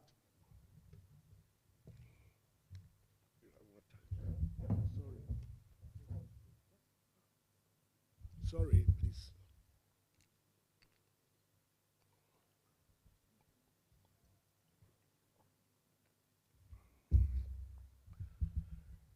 These are the responsibilities of the trustees. The trustees are responsible for the preparation of the financial statements that give a true and fair view in accordance with international financial reporting standards and requirements of the National Pensions Act, 208 Act 766, and the Occupational and Personal Pension Regulation 2011, LI 1920, and for such internal controls as the trustees determine necessary to enable the preparation of a financial statement that are free from material misstatement, whether due to error or fraud. As auditors, our responsibilities are to obtain reasonable assurance whether the financial statement as a whole are free from material misstatement due to fraud or error, and to issue an auditor's report that include our opinion.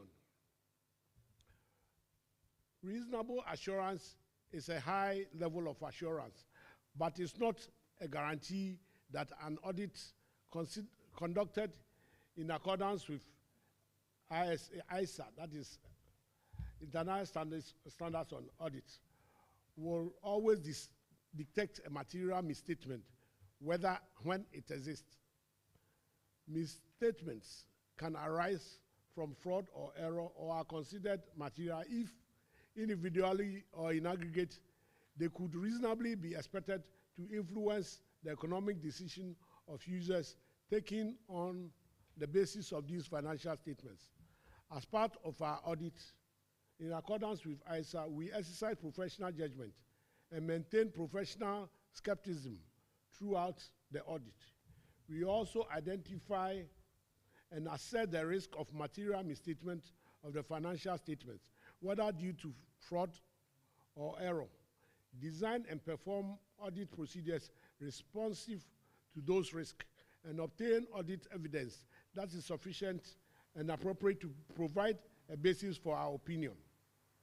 The risk of not detecting a material misstatement resulting from fraud is higher than one resulting from error or fraud may involve collusion, forgery, intentional omission, misrepresentations, or the override of internal controls.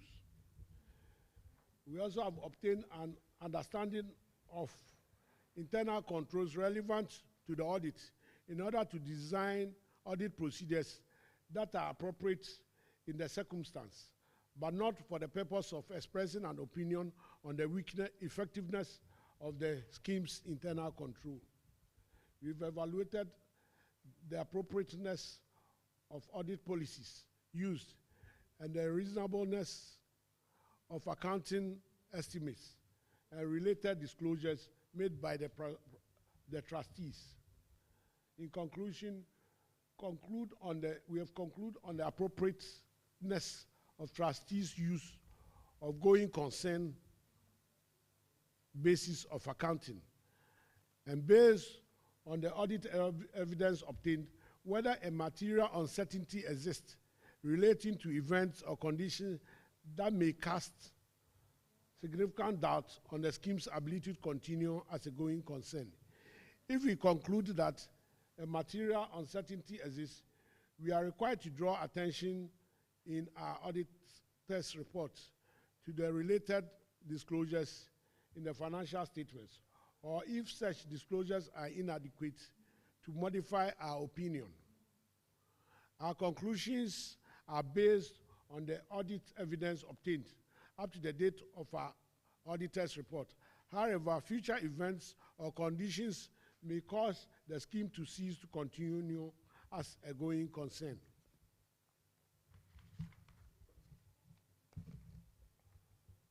We also evaluate the overall presentation, the structure, and the content of the financial statements, including the disclosures, and whether the financial statements represent the underlying transactions and events in a manner that achieves fair presentation. We communicate with the trustees regarding, among other things, the planned scope and timing of the audit and significant audit findings, including any significant deficiencies in internal control that we identify during our audit. We believe that the audit evidence we have obtained is sufficient and appropriate to provide a basis for our audit opinion. In our opinion, the accompanying financial statement give a true and fair view of the financial transactions of the scheme for the year ended 31st December 2021 and the disposition of the date of its assets and liabilities, other than liabilities to pay benefits after the end of the year. In accordance with the International Financial Reporting Standards and the requirements of International Pension Act 208, Act 766, and the Occupational and Personal Pensions Regulation 2011, LI 1990.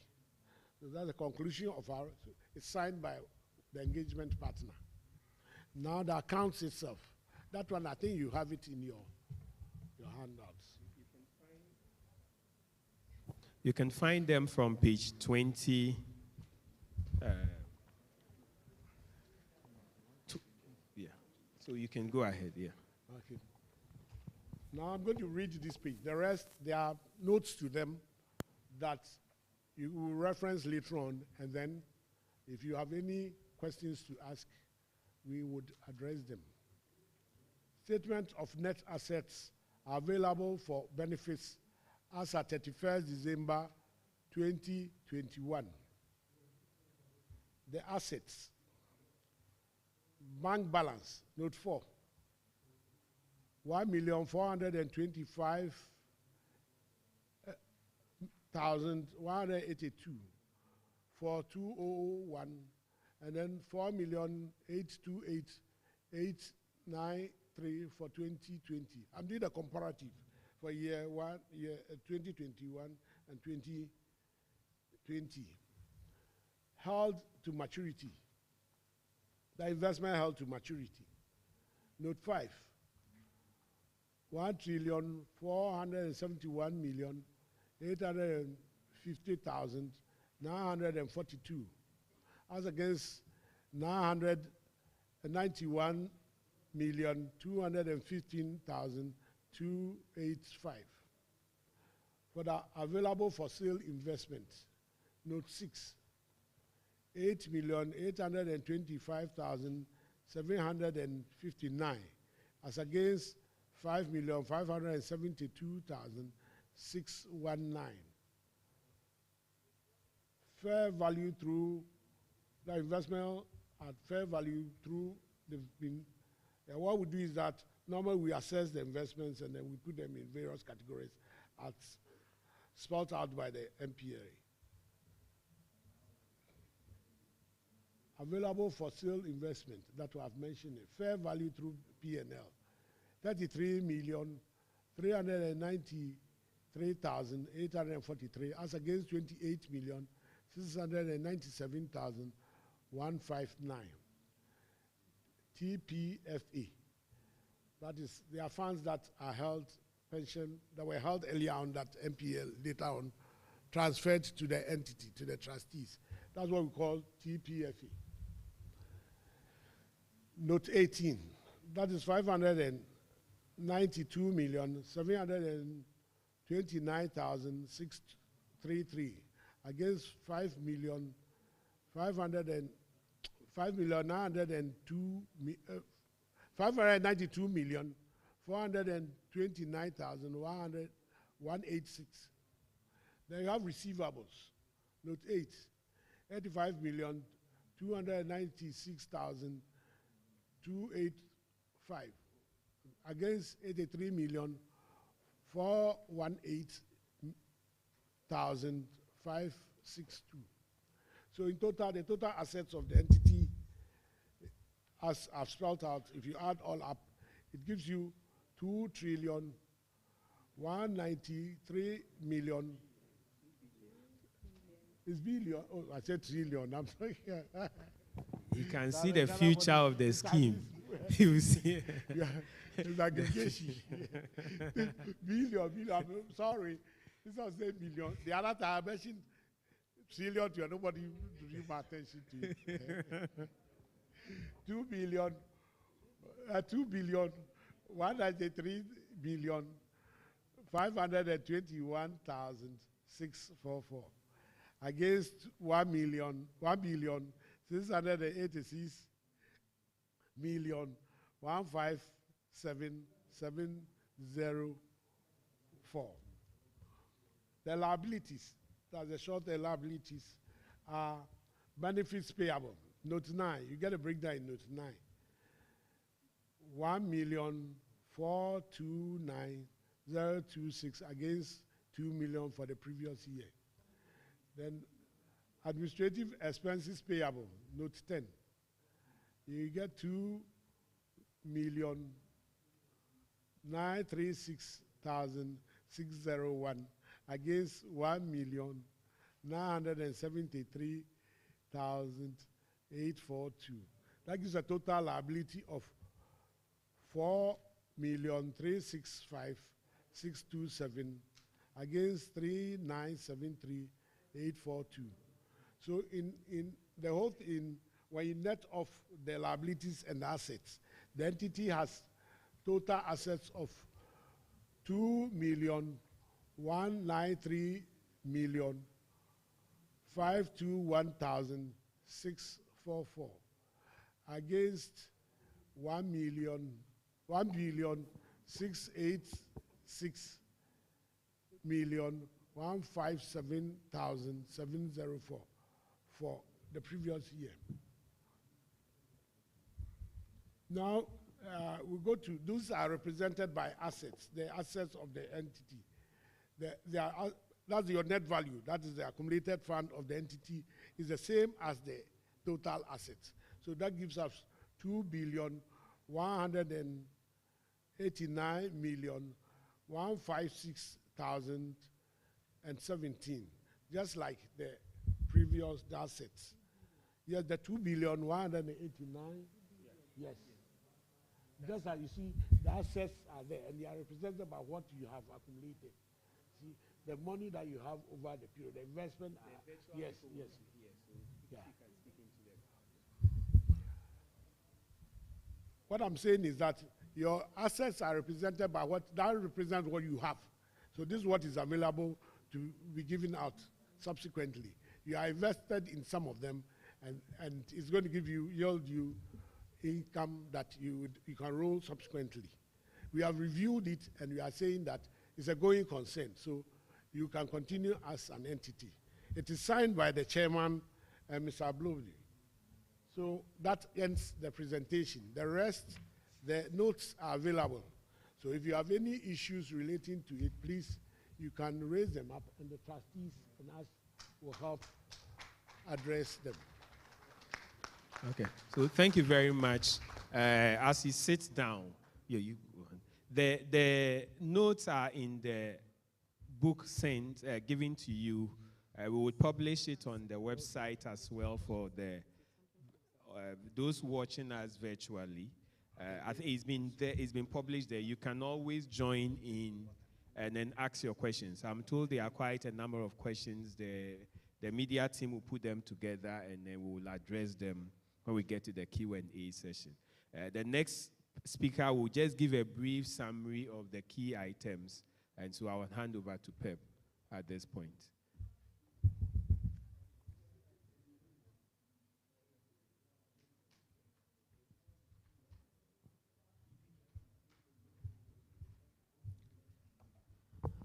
Thank you, Chair. So at this time, we will invite Mr. Kofi Asumening of Enterprise Trustees Limited to do a presentation on the scheme performance update. Please, let's put our hands together for him.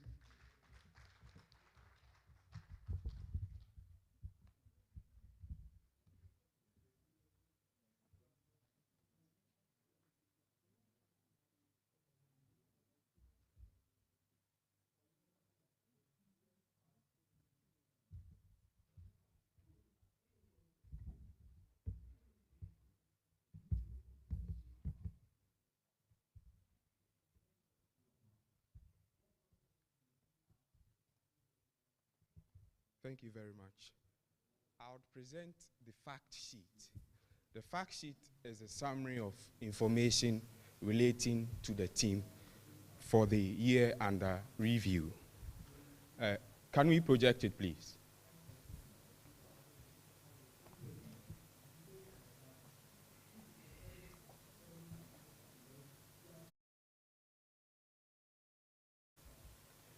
Right, so our content will look at a brief summary of the scheme.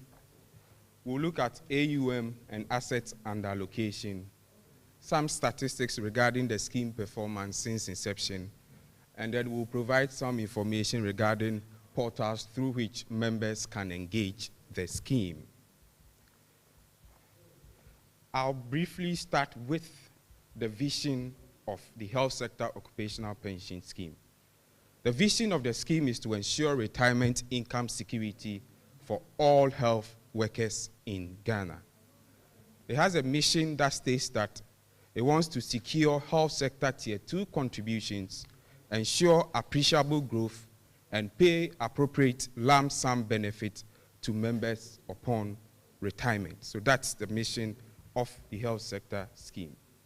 Then I'll provide some information regarding the scheme. So the name of the scheme is the Health Sector Occupational Pension Scheme. The scheme was incepted in November 2012. I'll bring some clarity here. So in November 2012, as the earlier presenters have indicated, we started receiving contributions from IGF contributors. Now later along the years, then we started receiving contribution from permanent staff through Controller and Accountant General's Department from August 2016. The scheme's currency is in Ghana cedi, and then the current unit price ending 2021 is 177.96. Let me once again emphasize that the scheme began with a unit price of 50 units when it commenced in 2012. Along the years, it has risen to 177.96. The entire funds under management stands a little over 2 billion. The membership of the scheme, as already indicated, currently stands at 174,959, and the membership comprises of permanent workers and then IGF members through whom their various institutions contribute for. There is a management fee for managing the scheme, and it is 1.80 per all service providers for the scheme. As already indicated, the administrator of the scheme currently is Enterprise Trustees Limited. The scheme has two fund managers, namely Delta Capital Limited and Boral Capital Advisors. The custodian of the scheme is Carl Bank Ghana. The scheme has an auditor, and the auditor just finished the presentation. The auditor is KHN, Chartered Accountants and Financial Advisors. And let me once again emphasize that the scheme is regulated by the National Pensions Regulatory Authority. I'll provide some information regarding the AUM of the scheme. The scheme began in 2012, ending 2021. The scheme currently, as indicated, has AUM a little over 2 billion. Now, the graph indicated clearly gives us the trajectory in which the AUM has grown. If you want to see an average percentage growth from the inception to date, we are looking at over 8,000% growth of the AUM of the scheme. Indeed, in 2019, the scheme's AUM reached 1 billion. In a matter of 2 years, that is 2021, the AUM doubled to 2 billion and counting. I must indicate that the current AUM of the scheme is currently a little over 2.5 billion. The AUM is placed in various asset classes, and the asset classes are what is projected on the pie chart on the screen here. So the various percentages are provided. There are some in money market instruments, government securities, short-term, long-term equities, and the other asset classes as well. I'll then give a summary of how the scheme has performed. We'll look at from 2017 to 2021. Now, the blue graphs actually represent the gross return for the scheme year on year. And what we are trying to do is to compare it with the average inflation for those particular year. It is instructive to note that if you look at your blue graphs from 2017 through 2018, 19, 20, 2021, it has an upward trajectory, which indicates that year on year, the return of the scheme has increased, and that is something that is really good for the scheme. You compare it to the inflation rates, and you notice that the inflation rates are quite not the same. But however, what is most important that we continue to see the gross performance of the scheme increase year on year on. So in 2021, the gross return for the scheme was 21.25 as compared to 17.52 in 2017. We have member engagement channels where the scheme engages all stakeholders and members. We want to reiterate and clarify this information as well. The scheme has a WhatsApp line that members are able to interact directly with the scheme service providers, and that is what is presented there. The scheme also has an enquiry desk, info@hsopsghana.com, where all scheme members are able to channel through their request for responses from the scheme secretariat with the support of the scheme administrator.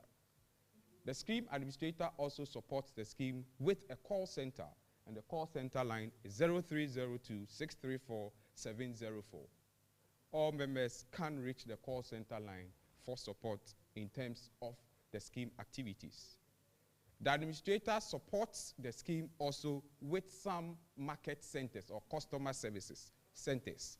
And we have office at High Street in Accra, Rage in Accra, Airport in Accra as well. We have Tema, Kumasi, Takrady, and Tamale. And just like the chairman indicated, the scheme is also continuing its efforts to provide such services in the other regions as well. I must mention that apart from the website that the health sector has and the secretariat and the mobile office, soon the scheme will be launching its first mobile application.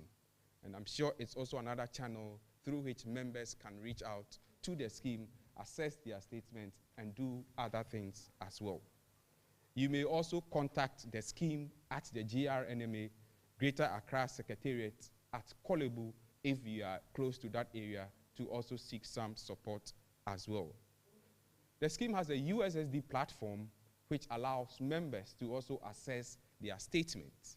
So you dial star 714 star 33 hash, you follow a few prompts, and you are able to access your statement, update a few information, and also see some information regarding when your contributions came through. And last, the scheme has a website, www.hsopsghana.com, where you can go online. The website has member portal and an employer portal as well. So members are equally able to access their contributions. The employer for the various facilities are also able to register on this platform, assess contributions for members, and provide members some information if they require as well. So these are the available channels that are currently available for members and employers of the scheme. To end my presentation, I want to say that with health sector, the hashtag is retire with a smile. Thank you very much.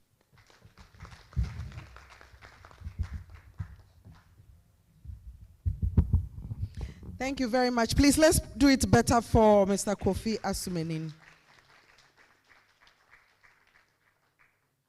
So, as we keep telling you, if you have any questions, note it. When we get to the Q&A session, we'll take your questions.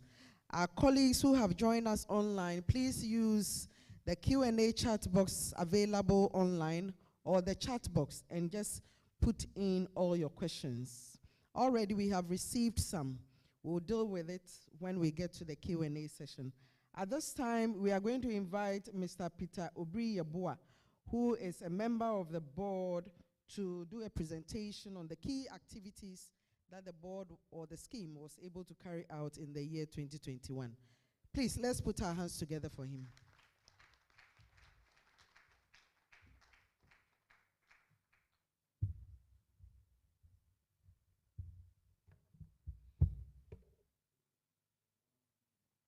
Good afternoon. So mine is going to be a short presentation which will highlight the key activities of the scheme during the year under review. As has been said already, the scheme is managed by 15 member trustees, 10 of which are representatives of the various unions and associations. The trustees meet once every quarter, unless otherwise determined by the chairman. But between the meetings of the trustees, a lot of things happen because pension business is a daily affair. And so there are committees that perform all the necessary functions of the scheme in between the meetings of the board. For now, we have 3 standing committees, which are the Investment Committee, the Education Committee, and the Benefit Payment Committee.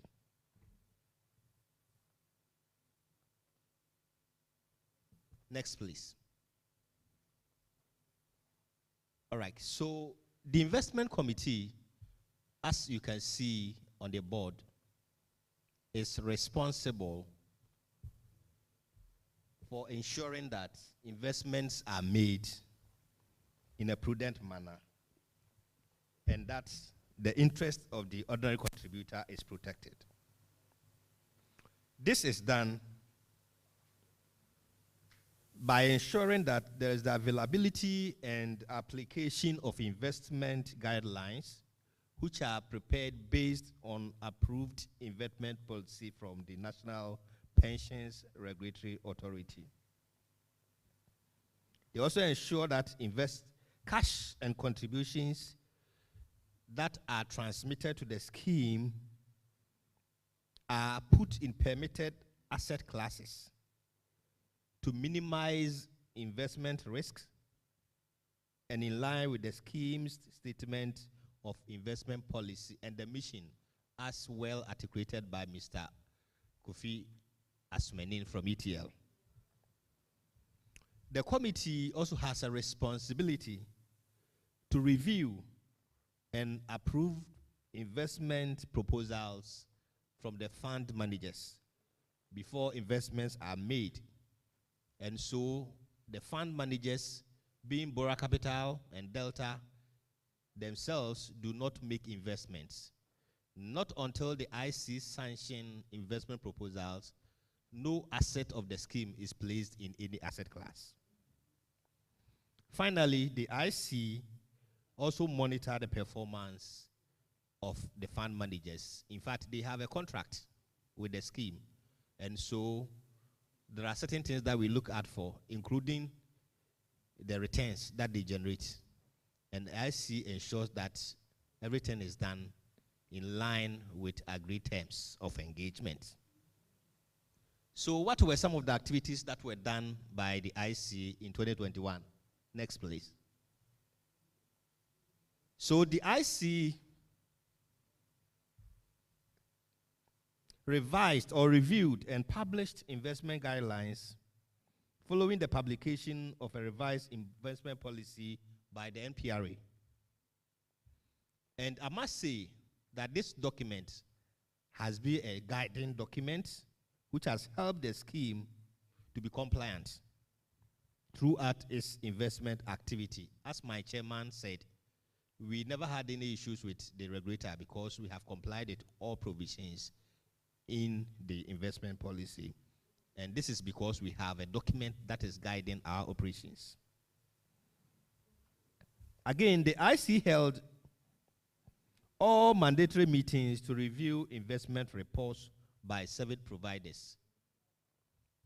We have mandatory meetings with our fund managers where we take reports and summaries, valuation summaries, we scrutinize all investments, and then we make sure that every penny that comes to the scheme is captured on record.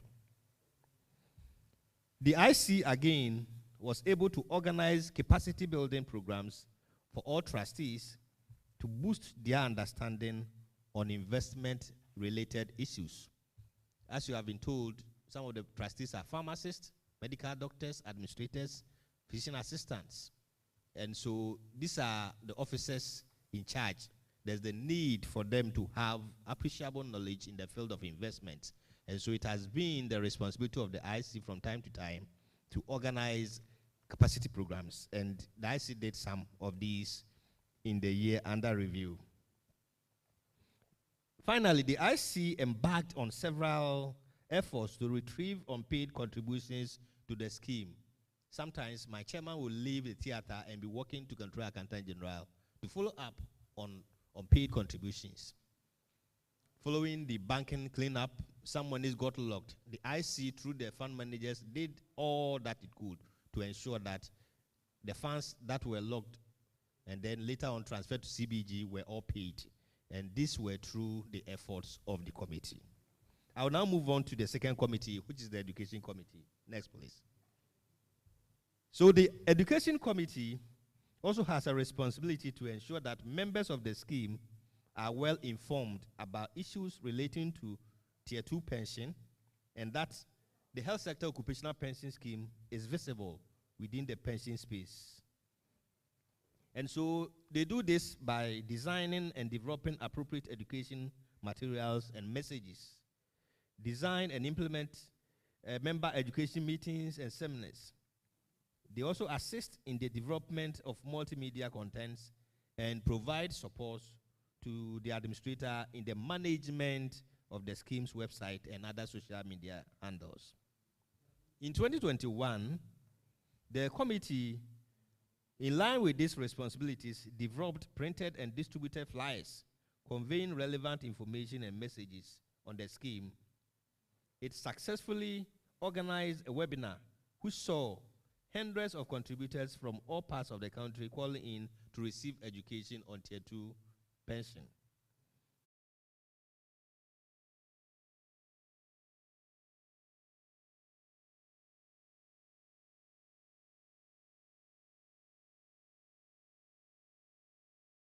all the regions and the major meetings of the associations, the AGM, the conferences, we were there to provide education.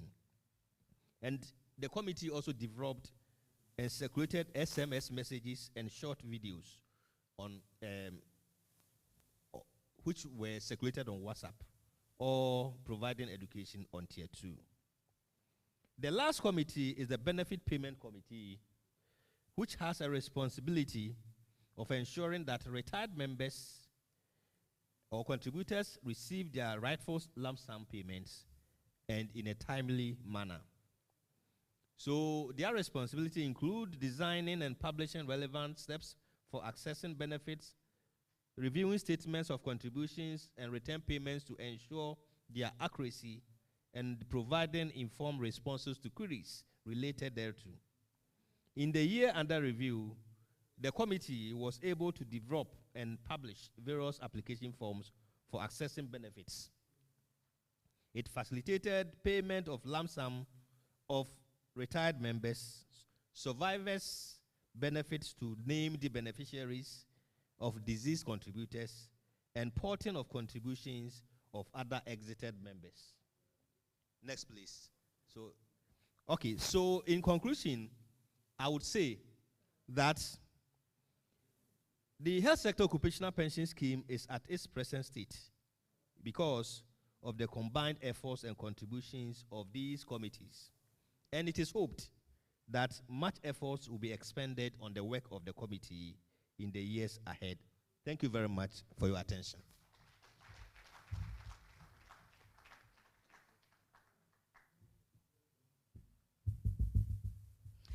Let's do it better for Peter Obriyeboa.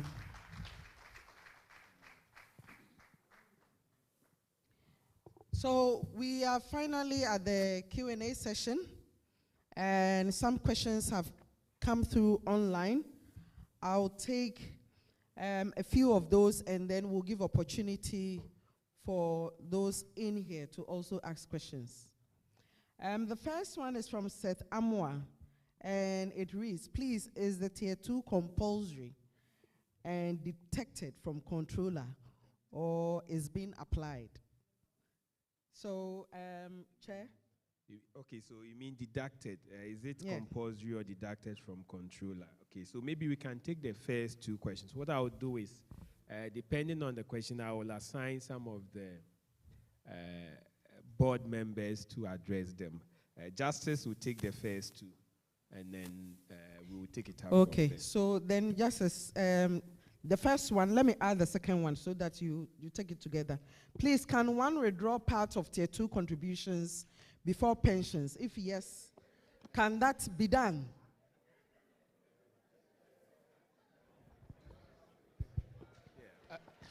Nipa ne ho achire ne kakra na. Kroma ehwe hot. Okay. Okay, so let me take these questions. The first is that Tier 2 is compulsory. Under the 3-tier pension arrangement, Tier 1 and Tier 2 are compulsory. They are always deducted at source, so i.e. the payroll office. For most of us in the health sector, the majority are paid through the Controller and Accountant General's Department. So they are the payroll office and they deduct at source. Anybody who is not on the Controller and Accountant General's payroll, wherever you work, your pay office or your account office or finance office is mandated by law to deduct and remit same to the scheme. So this is how the deductions are done, and like I said, it is compulsory. So that's the first one, right? Yes. Okay. Then the second one, unfortunately, the way the law is positioned as of now, you cannot go in and take any funds from Tier 1 or Tier 2 until you have retired. The retirement could be compulsory or voluntary. In the case of invalidity, there is room for something to be done for you. or unfortunately, if you should pass before the compulsory age of retirement, i.e. 60 years, then if you have also not gone on voluntary retirement at the time you pass, your beneficiaries that you have named per the documents that we have will be the ones who are entitled to same, unless and until a court of law varies same. So this is how things are done. Thank you very much. Thank you, thank you, thank you. So the name did not come. The person asked the question anonymously. But I'm sure you are online and you are listening. You cannot have access to the money. When you go on voluntary retirement at 55 or compulsory at 60 years or invalid or you pass on, then access can be granted. But until then, you wait till your retirement. James Hode says that from September 2021 to date, his Tier 2 contributions has reduced from a certain figure to a certain figure. Every month is going down. It has gone down to a very minimal one-digit number. So what he is asking is that, may I know why such drastic reductions in my Tier 2 contributions at such an alarming rate? What is the board doing about such occurrences? That's the first one. The second one, where is the status of the January 2010 to August 2016 Tier 2 contributions, and when will it be accredited to our individual enterprise trustee accounts? Okay, so thank you very much. James, so I think you don't even need to wait for such an occasion to voice out such problems. Generally, the contribution you make is based on your salary, your base pay. And what comes to us is basically 5% of your base pay. And so if you are having such significant reduction, then and your base pay hasn't changed, then there is something wrong. But you need to note that in our scheme, usually there are two ways. We have the main base pay, contributions from the main base pay, and then there is also what we call the arrears contribution. So for instance, if you receive some form of arrears for one reason or the other, there is a promotion, there is something. The arrears that it will be paid you, accrued over a period, would actually receive a different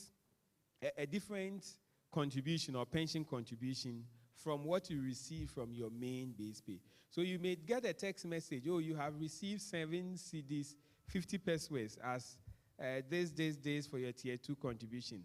It doesn't mean that is only for your contribution alone. It could just be for your arrears. And if you go to the website to check your statement, you may find that in the same month, you might have received 200 or 300 as well, which actually goes for your base pay. So what you need to do is check your statement. You can get it online if you are properly enrolled, or you can send a mail to the email address info@, HSOPSGhana.com, or call the call center, or go to any of our offices, and it will be resolved. You could also look at your pay slip, and the answers will be there. But we do not expect that there will be such drastic reduction if your salary has not changed significantly. And when it comes to the status of the 2010 to 2016 contributions, that is what we call the TPFA, the Temporary Pension Fund Account. What's happening is that those funds have been transferred to us a long time ago. As far back as 2017, those funds were transferred to us. We had difficulty with data, which is being worked on. By and large, we have gone very far, but there are still a few bottlenecks. That's what I raised in my statement. And so the funds have been transferred. If you look at your statement on the website, you may not find it there. The reason is because of the data challenges. We don't want to put some figures there And then there are changes based on the data reconciliation that is being done. But if you come to our offices, we can always get you statements to that effect. And those who have retired in the last couple of years, you have seen that we have paid you based on your contribution right from 2010 to date. And before I go, there was a question about what happens to the year preceding 2010. That is still with SNIT as past credit. So if you have been working prior to 2010 and you go on retirement, the contributions there or the lump sum supposed to be paid there still remains with SNIT, and that should be paid to you as past credit. We'll take the next set of questions. Okay. So Prince Imbro says, what happens when the payment of Tier 2 to the managing company delays, seeing that it would have delayed in its time of investment? I'm just reading what they have written. That's from Prince Imbro.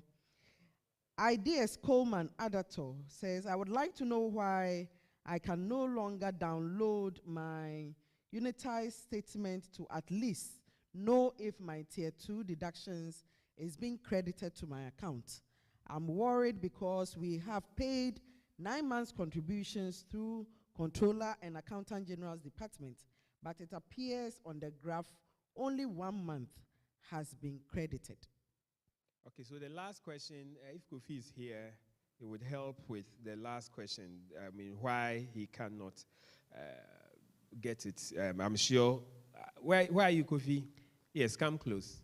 Come close. You can sit here and let me give you the microphone. The first one was from who? Let me get it again. The first one was from Prince Imbro. He is talking about the delays yes, in the contributions coming in. Prince, so you are right. The delays are actually a major problem because, you know, this is a defined contribution scheme. And so whatever you bring plus your return is what we pay to you. So in the end, if there is 1 day delay, you actually lose something. And so that is why we have strongly been engaging government and the IGF facilities to ensure they make the payment and do it on time. We have also started the idea of actually surcharging. The law allows for surcharging, and we have actually written to NPRA to support. You see, the law is such that the prosecutor authority lies with the National Pensions Regulatory Authority. And even in the last couple of months, they have actually engaged government on paying penalties for some of the delays. And so anytime we're able to retrieve some of these penalties, we would actually accrue it to you as gains made over the period. Kofi, you want to address that? Okay, yeah. After the next set, we will take some questions from here before maybe we go on. Okay, so this is for Coleman Adato. Coleman, the statements are available. I am sure we will need to engage Coleman and take him through the process of properly assessing the statement. So we'll try and engage him.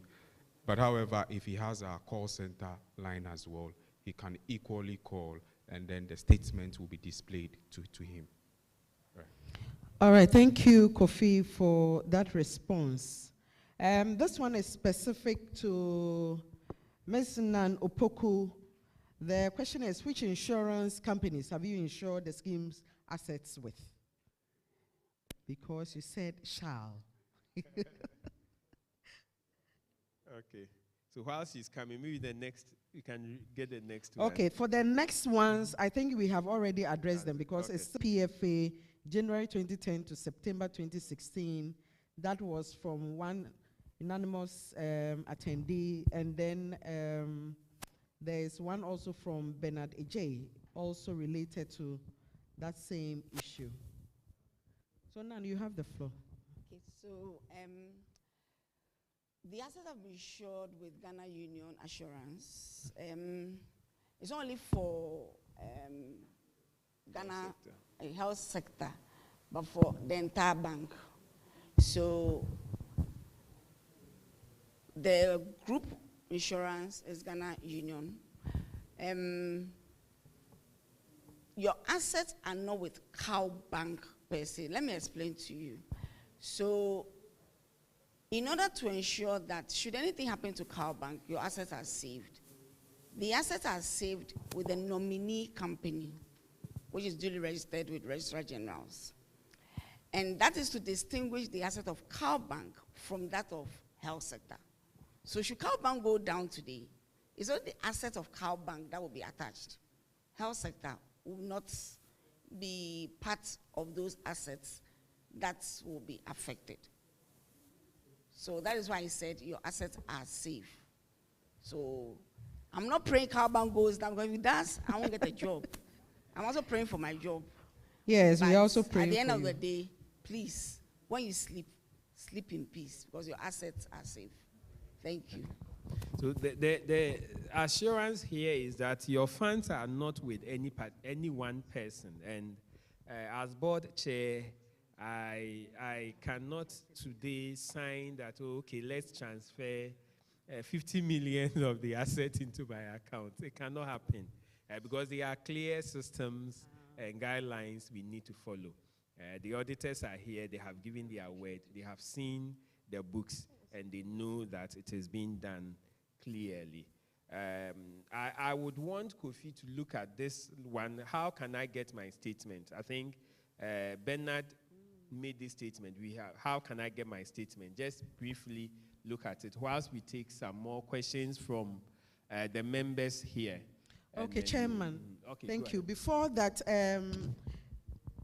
we have to give Seth an opportunity to address the question that James asked about the drastic reduction of his contributions. They've checked on the system and they have updates for James. So just hold on. All right, thank you very much. So James, if you are watching your contributions, you notice that you stated you reduced from 201.75 to 7.76 and to 3.47. But I would plead that you kindly log into your statement itself. You notice that there are arrears contributions. So 7.76 is arrears you received for October 2021. And then November 2021, you also received another one, same 7.76. And then January 2022, 3.43. Thank you very much. Okay. So that brings clarity to what I said earlier. Thank you very much, Seth. Okay, so as I indicated, we have various member engagement channels. We want to drive digital, so as it is. If you go online and register on the portal, you should have access to your statement. If you're unable to do that, you can walk into any of our offices, and I indicated the branches which you can enterprise trustees.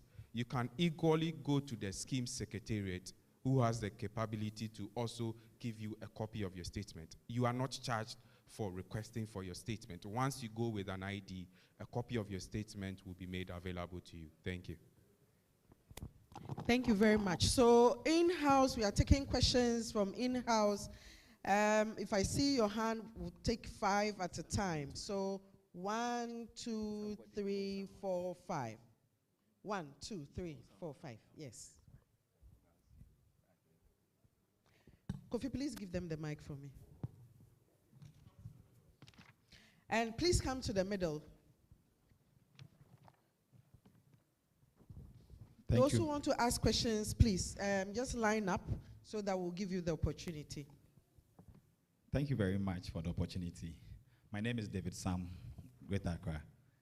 And my first question. So your name is? David Sam. David Sam, okay. Yes. My first question. When the website was given out for us to enroll properly and check our balances, I checked and my date of birth was correct. My date of birth was correct. So I was thinking you get that directly imported from the SNCC system or something. Then as time goes on, when the SMS started coming in, once in May or something, I received a happy birthday message and I noticed there was an error because I am a December born. So I quickly logged onto the system, Enterprise Trustee, and I realized that my date of birth has changed from the correct 4th December to something in May 1967. Hey. Meaning, I'll be, as young as I am, I'll be declared as a retiree whilst I'm not yet there.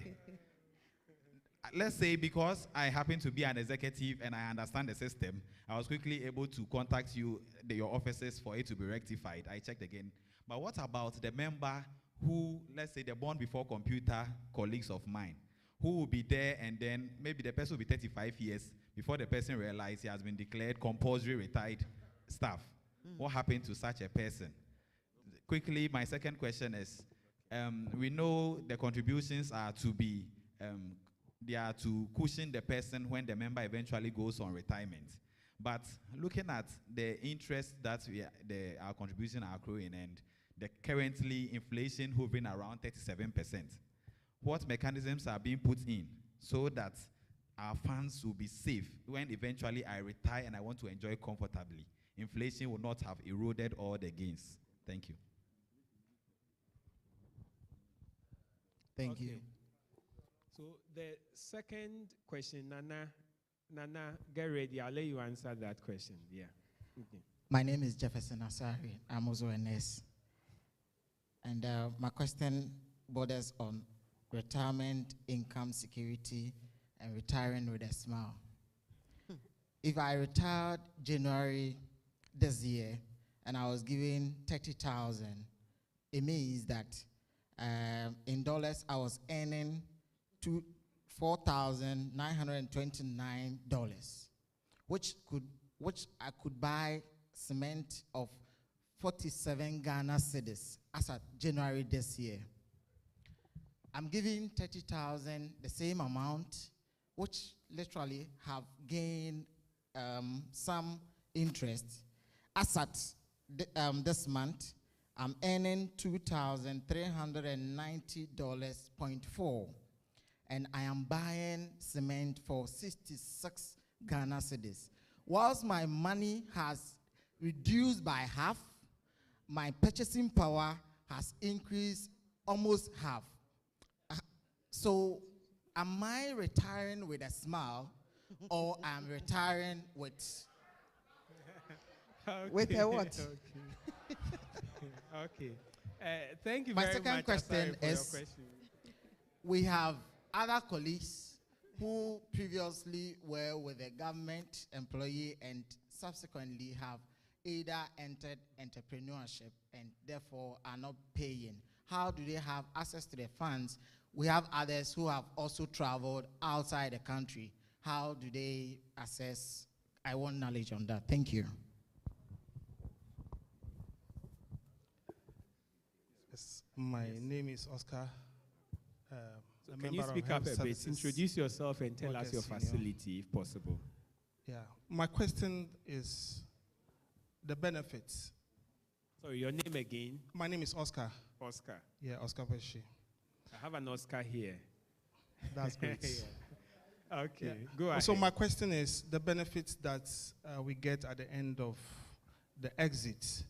What is the calculus or the actuarial science behind the benefits we get? If I go to the portal now, I can see the accumulated amount that I'm supposed to take, but I want to know the calculation behind it so that we can be, we can cross-check to see whether we are being cheated or not. And the second one has to do with an advice from you. If someone is being given his retirement letter today, as Mr. Obri will be giving it out very soon, we want to find out what is your advice for someone to start processing his retirement benefits. Yes, please. Okay. Okay. Andrews will answer that.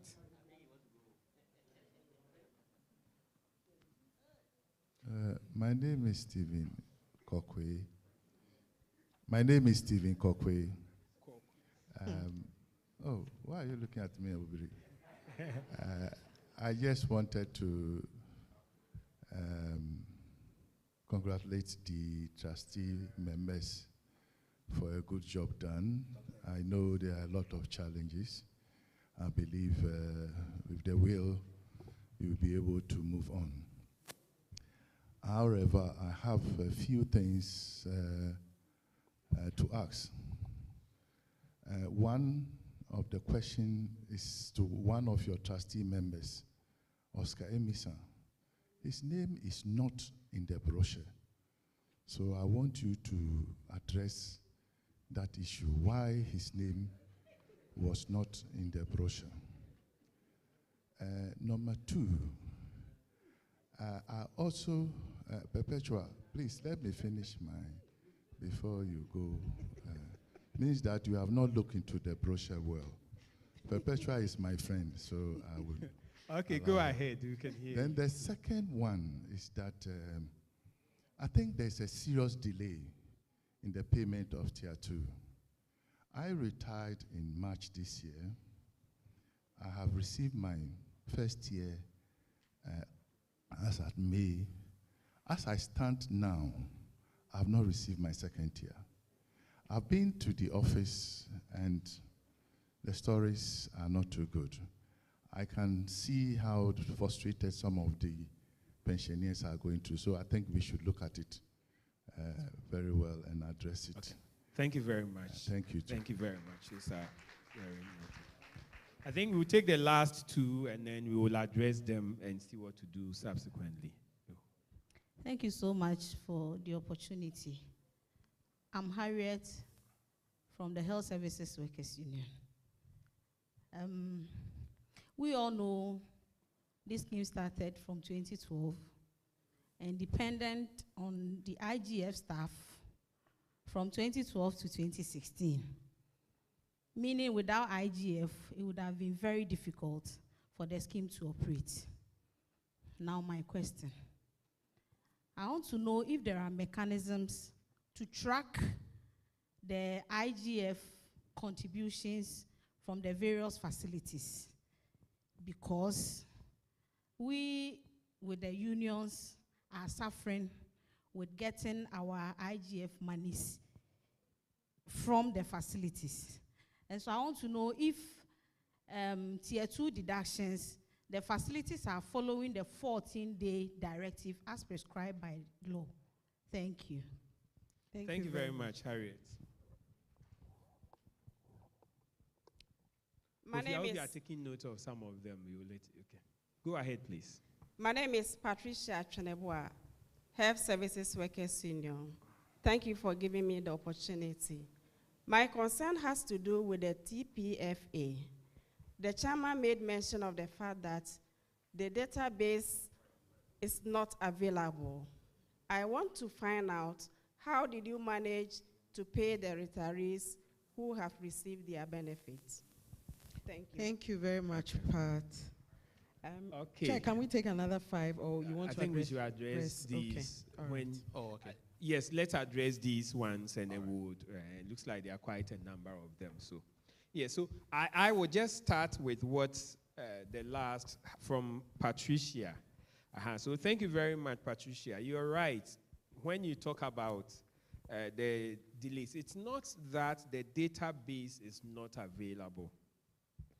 There is no final agreement on the state of the database. You see, what happened was that these funds were paid over a period, and they were supposed to be paid into a particular pool at the Bank of Ghana.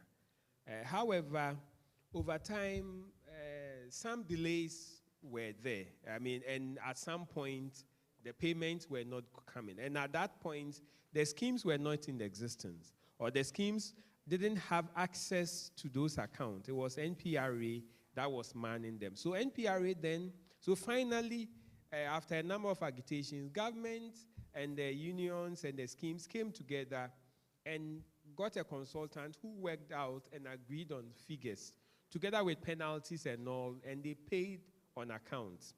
Now they had to then get some consultant to be able to go back right from controller, look at what the base pay everybody received, and work it out until we get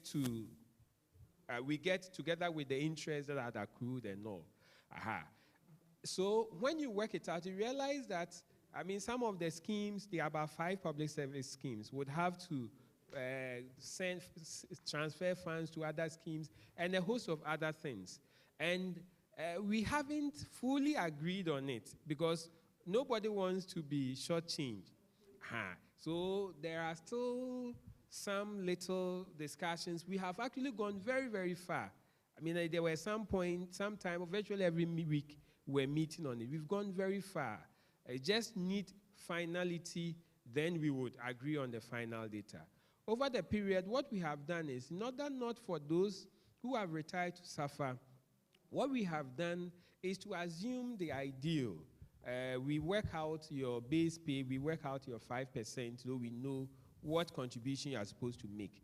And then we use the prevailing, because that time they were using the 183-day, the 91 days, sorry. They were using the 91-day bill as well. So we've used that, we know the rates over the period, and they have worked it out. So we are able to calculate for all those who are retiring. And the same process has actually been worked out for everyone, and we feel it will be a fair distribution. However, we need clarity so that we know that all the schemes have accepted it, all the stakeholders have accepted it, and then we can move on from there. So this is the truest and the fairest view about TPFA. There is nothing we are hiding, and that is the work that is being done. So it's not that there is no data, the data is available. I would get Andrews, I asked you to address, I think, 2 questions. You would handle it, and then I'll bring in the other people. Thank you, Chair.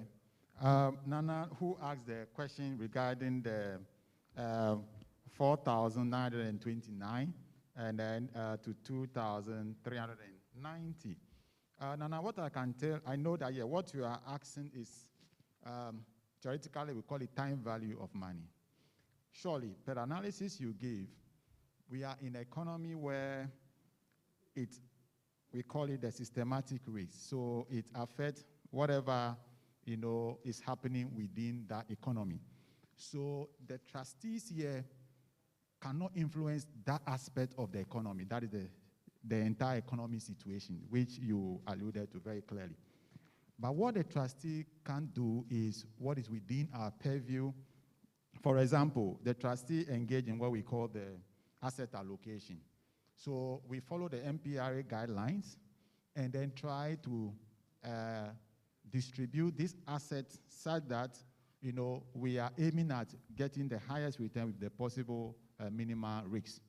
And then the fund managers are also engaged in this, what we call the asset selection into the portfolio, which we usually, like my other colleague indicated, monitor their performance. So averagely, if you look at before April, our investment return has been even higher compared to what? The T-bill rate. While the T-bill was around 13, 12, and all that, we were doing about what? 21. If you look at last year, you're going to see at 21%, and then, so consistently we've been very, very above, so if you like risk premium, we were doing very, very well. Now, yes, the dynamic has changed like you alluded to. So the strategy with the investment committee and the fund managers are that, yes, of course, now we have to try to rebalance the portfolio, such that we mimic the current the environment that we are in. So clearly you can see that we are saying that the T-bill rate is around 31%, 32%. Surely, we've locked in assets into the future. So now what we are doing is that trying to rebalance so that we keep up to what is going on within the economy. So I can say that for that one, the trustees are have been performing compared to the economy, but sometimes, like I said, there's a limit that can be done. Now, the second question you asked about even if the person travel, can he have access to the funds? What we pay the act in terms of when it comes to benefit payment is that we cannot pay Ghanaians who have traveled out of the country and they are yet to retire. Until you retire, yes, of course, we'll pay you. But foreigners who are here and want to leave completely, they can have what they call immigration benefit, that they can. But Ghanaians, you can wait to retire, then you can, assess your benefits. So that is for Nana. Then the next one, the one who asks about the science, about the calculations of the benefit, the formula. Here we don't use actuarial calculations. It's purely an investment. If you look at the scheme we are practicing, it's called defined contribution schemes, which is investment-led type of scheme that we are practicing, rather than the SNIT using the defined benefit system. So here, what you contributed, that's the contribution amount you have made, added with the return that the trustee have made, which we have seen consistently that we have been above, the economic average, and then less what the expenses. And the expenses here are highly regulated. You cannot charge any arbitrary fee or something. It's highly regulated, So that is what will constitute what you get. So if you have smaller amount, you are likely to have smaller benefits. So that is when it comes to the science. Then you said your advice to a retiring person. Like the minister said, if you fail to save, probably you fail to protect yourself in the future. So for us, what we are seeing is that, yes, of course, tier 2 may not be enough all over. So you need to up your game if you can have other savings system like tier 3, or if you have a PF in your system, or find some other way so that you have a more broad, diversified portfolio as an individual. So far as you have tier 2, you should have tier 3. You should have your house in order, so you can have like both in what real asset as well as what financial asset. So it's up to you to be able to manage those things as much as possible. So for us, we will say that as an individual, find other means of what to augment your current tier 2, because yes, of course, it may not, because it's only 5%, don't forget, of your basic salary, not your gross salary. So there's an issue there. Thank you very much. Okay, thank you very much, Andrews. I think there is one catch to that question that was left out. Maybe Kofi would help, or ETL, any of the team from ETL. If you are you know you are retiring, maybe in the next couple of months, what advice will you give to the person by way of application for the retire? By way of claim, what should be the process? What should the person do in summary? And then the website Happy Birthday issue, can you address that one quickly? Okay, so if you are nearing retirement, we do 3 things: post-retirement, retirement itself, and after retirement. So post-retirement, the member is required to, if you don't check your statement, to please check your statement to ensure that all your contributions have come through. Because once you do that, if there are any issues with your statement, we have ample time to do the needed corrections before you go on retirement. And just like we have said, you can walk to any of our offices to request for your statement. And there are persons who would gladly sit you down and go through your statement month on month to see whether there are any issues with your statement. Also, the benefit payment process likely is also updated on the scheme website for persons who are going on retirement, or even those who have not gone on retirement. There are some specific documents that we require from retirees. We need your retirement letter. So I'm sure once you are getting there, you'll be working towards getting your retirement letter. We need your Ghana ID card as well. Once you have this information, get it ready. Once you are close to retirement, get an application form which you can download from the website, or you can reach out to any of the HR officers. We've made it available to all of them. You can print a copy, complete. Just come to our office, submit. We can do a review for you, pending your retirement age, and then the application would be paid out to you. So that's briefly the process. Okay, thank you. So I think Nana will answer. Andrews has started, but maybe Nana will add a few things by way of high inflation yes. And then what we are doing, he would. Whilst we do get ready for the next set, then we just take one more set and then we'll bring the meeting to a close. All right. Please, if you look at your page 43, can you show the slide for me? Page 43 actually demonstrates the returns on the scheme versus inflation. Yeah. And you see that the gross returns versus inflation over the last 5 years, 2017 to 2021, you've had positive real returns on the investment. It's always been outperforming inflation. It is only this year, and specifically since I think April, that we have a situation where you are investing or the fund performance is below inflation. Now, that is an exceptional circumstance that currently we are in, and we do not expect it to persist for the next 6 months. So that is turning. It's turning. If you look at the data correctly, we are expecting to have inflation coming down soon, to the extent that maybe by June 2023, you will have investment outperforming.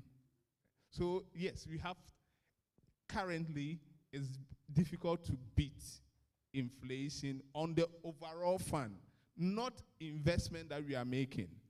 Today, just to make sure, we had about 4 million to invest last week, or was it this week? Yeah, this week. Chairman, please, I send it to you. Did we get 40%? Yeah, we got 42%. No further comment. So inflation was 37.2. We got 42% investment on the 4 million that we had to invest. So for monies that we are investing today, we are beating inflation. But previous investment, we can't do much about it. Overall, we expect that by the time you go on pension, maybe you might have 1 or 2 years over your 30 years contribution where the real return was negative. But on average, we should have more years of real returns. So that don't worry about it. We look at the data and we will make sure that we beat inflation. Inflation has never been our problem, and we will beat it. Thank you. Sure. Thank you very much, Nana. I can leave with them. I think I'll just address a few concerns raised by Koki. The serious delays in payment of Tier 2. I think you are right. In fact, when we started in 2020 and 2020, some early part of 2021, there were a lot of back and forth, and it took a lot of engagement to be able to streamline all across the public sector schemes. And now things are better. The little challenge we have had over the period has to do with the delays in the contributions. And normally, ideally, what we would have done would be to get your last contribution. So let's say you retire in December. We expect that by the end of December, you would have received your last salary. By 14th January, we would have received your last contribution. And then once you put in your application, we process it. And once we process, usually if everything is fine, within 4 to 6 weeks, we would have finished processing and would have paid you.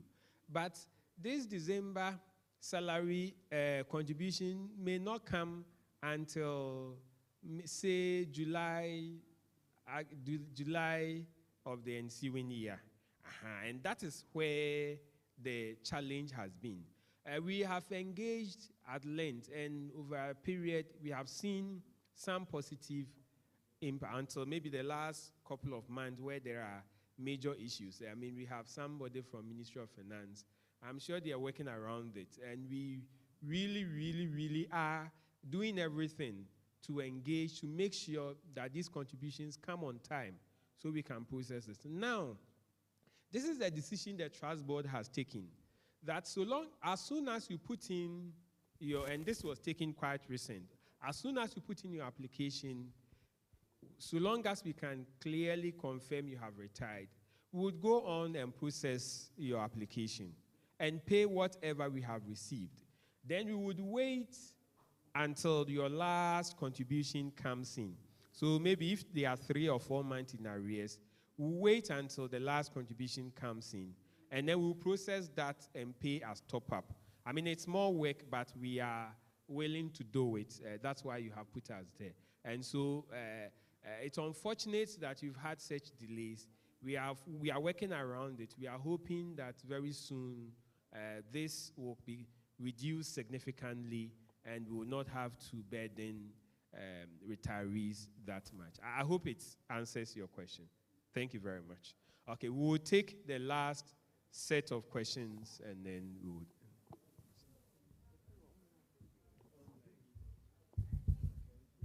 Okay, can we have the IGF? Okay, IGF, Kofi. Mechanism to track IGF contributions.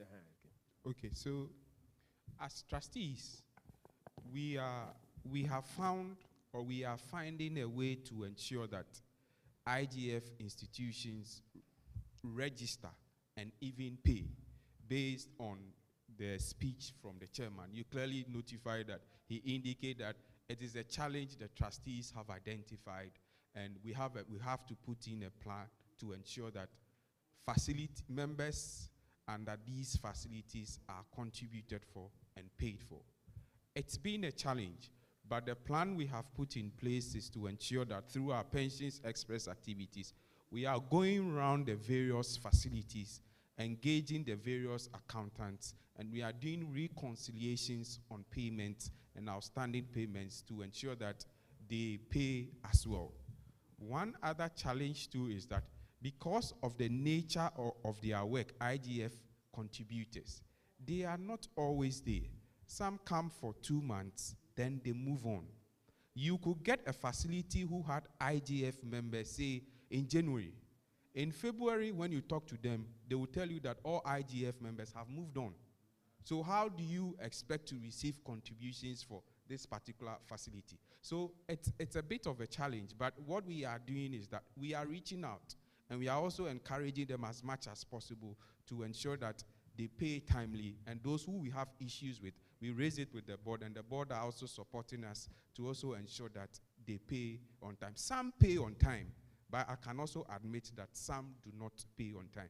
But the idea is that we will continue to engage them to ensure that all of them are paying on time. Thank you. And I think everybody here can help us. Once you go back, let's send out the message. It is the responsibility of facilities to pay the IGF of their staff. And everybody must do the needful, because if you don't do it, the law itself can catch up with you. So, Chair, you said we are taking the next set of questions. Just a little update, and then I was just going to add a bit. She's mentioned one. What we should also understand is that as trustees, we don't know when somebody is engaged. So if there's a facility in a certain community and they engage somebody on the IGF payroll, until the information comes to us, we even never know. That is why we've taken the pains to work with the Ministry of Health, Ghana Health Service, the teaching hospitals. Letters have been sent to all of them. We are working with the HRs in all the regions and the facilities. And then we constantly write letters to remind the facilities that per the law, it's an offense that could send you to jail if you don't pay for such persons. We are also working with the unions, and we keep educating the unions, and they also share it with their members, especially the Health Services Workers Union, where we seem to have a lot of the numbers. The moment the person is employed, the employee should be empowered to follow up to be sure that even at the facility level, some of these things are being paid. When you get your salary, you should be able to ask whether your pensions have been paid. If you think you are not strong enough, talk to your union leaders so that same will be checked for you. Because if you want to rely on us as trustees alone, the truth is that we can never know when you were employed and when you exit. Then there's also this other bit where persons are on the IGF payroll. At some point, they are migrated onto controller. When you get onto controller, it is easy for us to track. But up until that time, if there are any gaps, sometimes we don't know when you were employed. So assuming we have, say, only 2 contributions before you got onto controller, we might never know that probably you were employed 2 years earlier. Okay. Because the controller data will just give you the point at which you went onto the controller payroll. So we will all urge all our managers, please, the IGF staff are as any other staff. The law does not separate anybody from paying what is due Thank you for very a much, particular Justice. employee. Let's do that, please. Thank you. So we will take the last 3 questions and then, yeah. Very quickly, you mention your name, facility, and then you go straight to your question, please. Yes, please. Mine is a very small question, if I should say so. So your name is? My name is Sheikh Dr. Ibn Sana. Okay. I'm a gospel representative. I'm from Kolebu Teaching Hospital. Okay. The motto is that HSOP, you retire with a smile. Somebody asked a question concerning the prevailing economic conditions and the wave that is affecting us. My concern is that as a health worker, the global environment is hitting the Ghanaian worker seriously, such that if my salary were to be, say, dollar equivalent $700 or $800, currently the same salary is about $350, but I'm still working. What about my colleague who has retired and is supposed to be smiling? His contribution is fixed.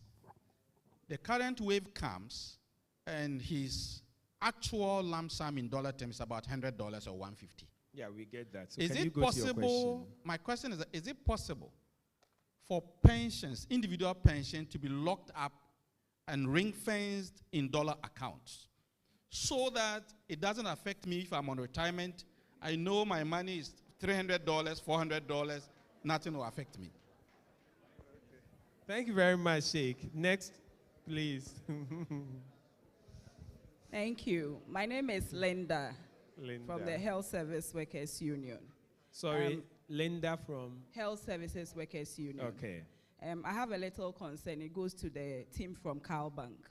Okay. So my facility has a lot of challenge at the banking hall when we go to make the payments for the IGS staff. A lot of the times when they get to the banking hall, the cheat system that the banking hall uses, the payment of tier 2 seems not to be on the list of transactions in the banking hall. And a lot of the times, those at the reception area also don't seem to have any knowledge about it.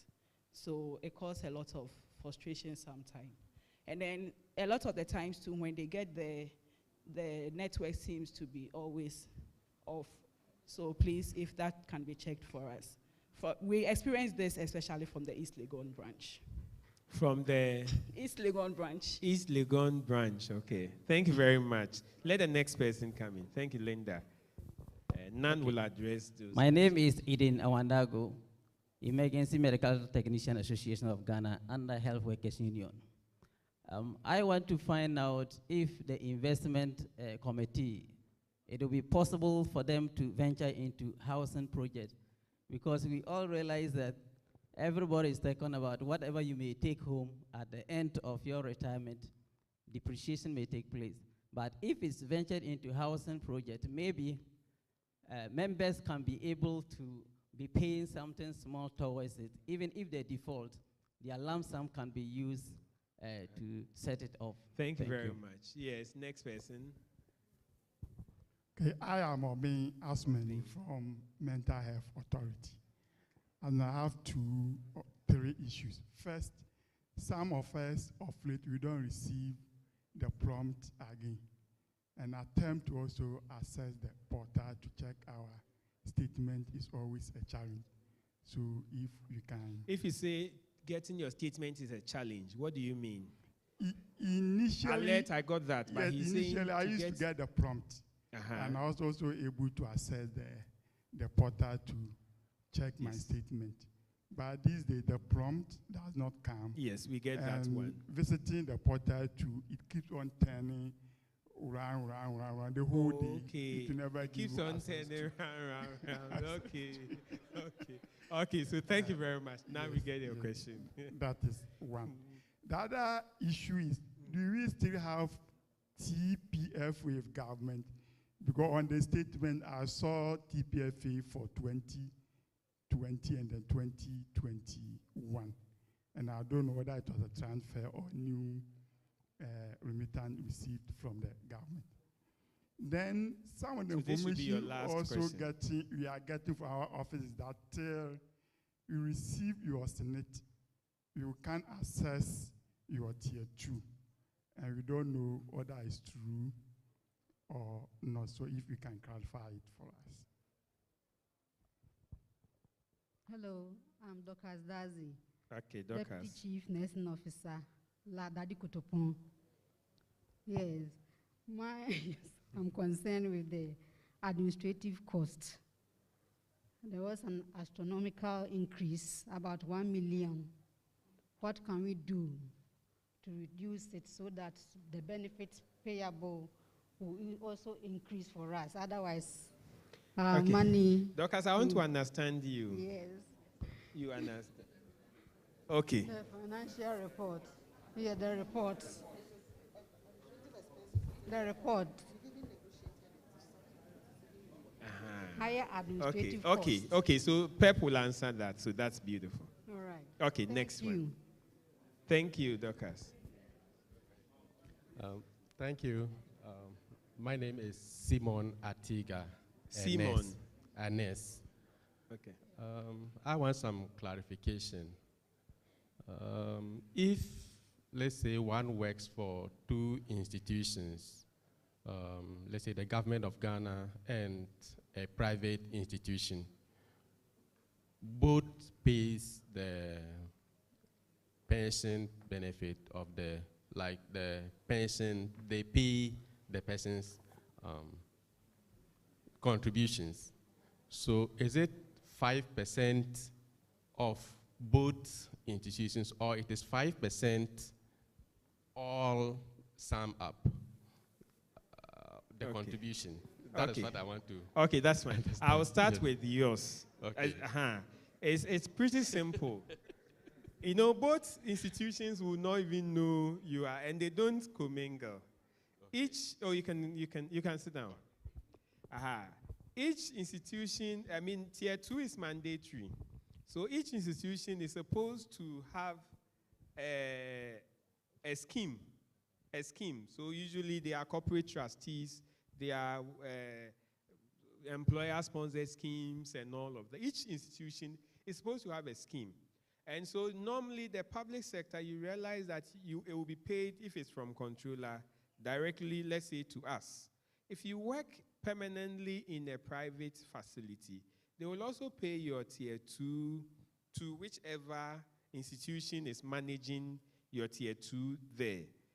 When you retire, you can go for both. If you stop one and you are working with the other, you can actually elect to port from the other to one. And so they can run concurrently. They can run concurrently. That should not be a problem. Administrative cost, Pep will answer that. And then no prompt, ETL will come in. Thank you very much, Chair. I think what she was referring to was the increment. But just to assure you, administrative costs and costs to fund managers and all that is embedded in the law. There are specific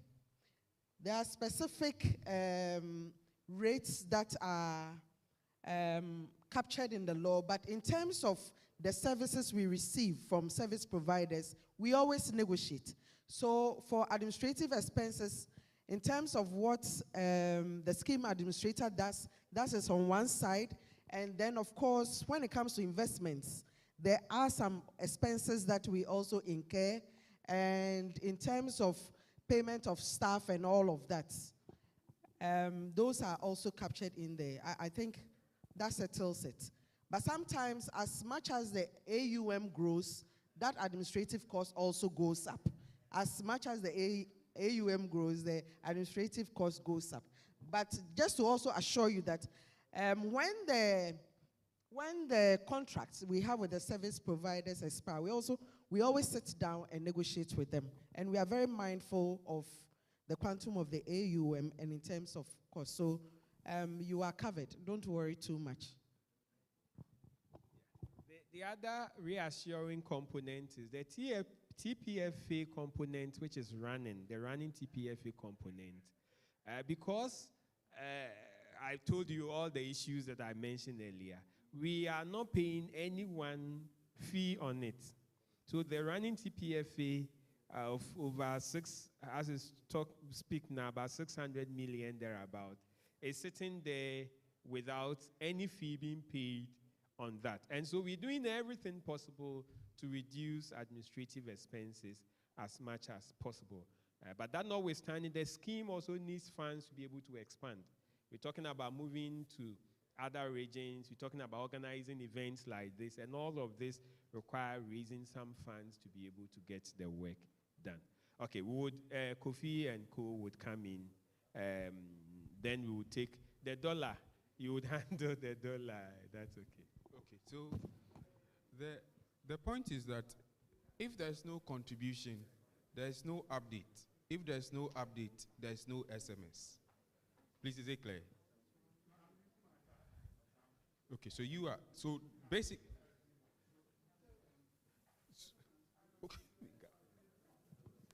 Okay, so when your last contribution comes, then we can do the update and you can receive SMS. But the contribution has lagged for some time now, just like Chairman indicated. So, so if it's over 2 years, then it's a different situation. We would have to speak with you, look at the numbers, and then look at it again, okay? That's it in terms of the contributions.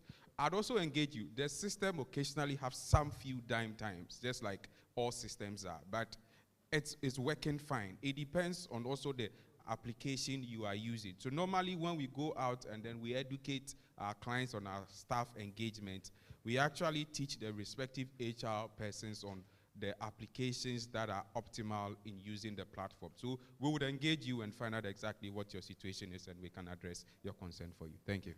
So this is to alert all members that whenever you have challenges, reach out to us, to the various contacts that have been provided, the call center, the email, there are so many portals, or walk to any of our offices. Those in Accra can come to Zoti, Kumasi, you can go.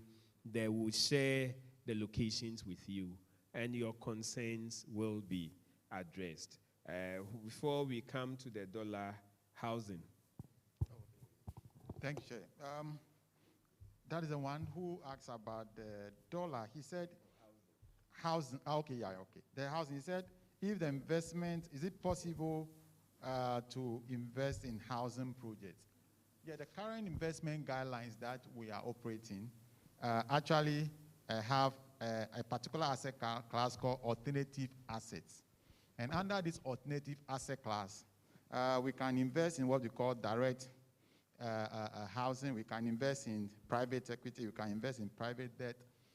So per the guidelines, yes. But in the guidelines, there are a lot of how do you call it, some level of trying to safeguard those investments. So we are still waiting for clarity, especially because you said MPI would have come out with some level of clarity when it comes to direct investment in housing and all that.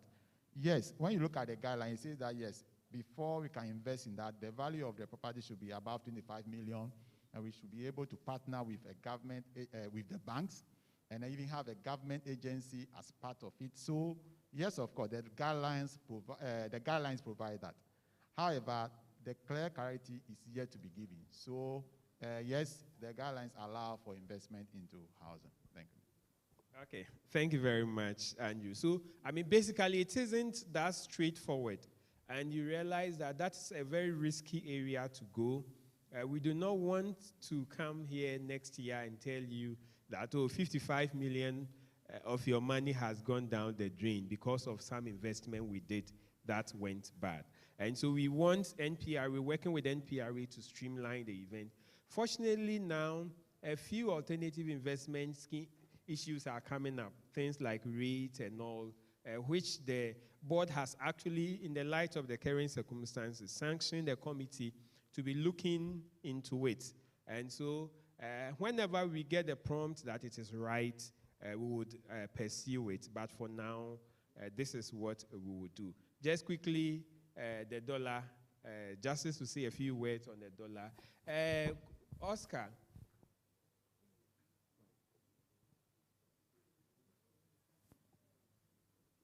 Okay, you go ahead. Okay, let me just say a quick one on the housing and come to the dollar. What the law permits straight from the word go is that you can use your tier 2 as a collateral for a primary mortgage. That is an individual decision. So because you have tier 2 funds, the law says you can use it as a collateral for that. So that is another thing that you can do. But the truth is that all these things are also not done in a vacuum. We operate in a very regulated environment. The MPRA is very strict because nobody wants pension funds to go down the drain. So whatever the scheme does, we'll have to make sure that the MPRA has provided the baseline regulations. That is why our statement of investment policy has to conform with the investment guidelines as prescribed by the MPRA. So we always will have to go with that approach. Now the dollar. I think that we should separate two things. One, like I stated, this is a highly regulated industry. As we speak, the MPRA guidelines that were gazetted, the latest, last year, and then the current SIP, or Statement of Investment Policy for the scheme, both do not allow direct investments in dollars. So, i.e., you go and purchase dollars from, say, the black market or something. If you do that, the regulator will come at you because you'll be operating outside the provisions of the law. And that is an infringement that any of us as trustees could even suffer the ultimate, i.e. going to jail for those bets. I think that's clear. Let's get that clear. Two, if you are a finance person or an investment banker, you realize that if you should work out what has happened over the period, let's say the last 5 to 10 years, you realize that what the rules permitted us to do each year actually generated better returns than holding the dollar. It is this current condition we find ourselves in, so let's say this year, where the systematic risk, as Andrew was trying to say, this is something that is outside the control of the pension funds. If you have any questions, the best will be the managers of the economy. They've told us all kinds of things. But for us, what we intend doing is that at this point, we make sure that the baseline investment principle that we all work with, the real return, which is the gross minus inflation, we always make sure we beat it. Okay. If you want to work out dollars, then I can also ask a simple question. At the beginning of the year, if let's say your take home was, say, 6,500 cedis, the dollar was 6.5, so $1,000. If you were paying 5% of $1,000 to us, you'll be getting a certain figure. Now, at this point, it is going at 13, but your salary is still 6,500. What it means is that you are now at $500. So if you are paying 5% of it, you realize that there's even been a drop in what you were contributing, because the earlier one would have given you 50, this will give you 25.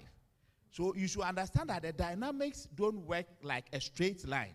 Yeah, I think the question has been answered. Thank you. And let's hold ourselves. The trustees will do their best for us. I think the question has been answered. Thank you very much. I mean, if you earn dollars, you will definitely get in dollars, but we don't earn dollars anyway. Yes, none will handle. Any of the trustees who wants to answer any of the questions here, let me know. Yes, Nan, go ahead. So for the lady who mentioned the challenges, I want to apologize for the inconvenience caused, but I'll take down your details and then we'll look into it. So I'm sorry.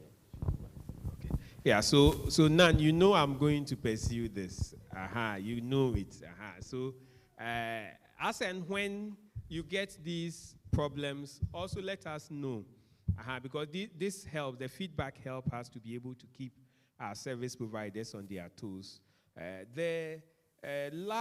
Just before coming, yes, you can't access tier 2 until you retire. So that is not true. Initially, I think when we started, we were asking for the SNIT slip as one of the requirements, but now we have stopped. And so it's not true that you cannot access your tier 2 if you have not accessed your SNIT. We are independent organizations, and we are doing everything. We only bring in SNIT when we have disparities, sometimes date of birth disparities and other challenges. That is the only time we bring it in. So it's not true. We are independent. Everyone is doing its own thing, and that we are not linked to SNIT in any way. I think we would just take a few questions from the online, and then we would bring it to a close. We've gone Thank past you, Chair. our scheduled Before time. I go on, I think there was something about Oscar's picture missing. Apologies. It's an omission from the end of the printers. We really have to investigate, because you all know all the pictures were sent, but we will look at it. All apologies to you. So, Kokwe, we've answered that question of yours. Thank you. The bit about the online, there's a question about, may I know the reason why our tier 2 has not been allocated for the past 8 months? The point is, you will see it on your pay slip that deduction has been done, but the money has not reached the scheme. It hasn't reached the scheme, so we cannot allocate it to your contribution. So please take note. How do we get the financial report for those of us on the online? So it will be on the website. I think it's already been placed there. If it's not there, it will be put there so that you can all access it. How do I update my tier 2 pension records? Kindly visit the HSOPS.com platform. You see member portal. Go there and you have the opportunity to update your records. And it's very, very important.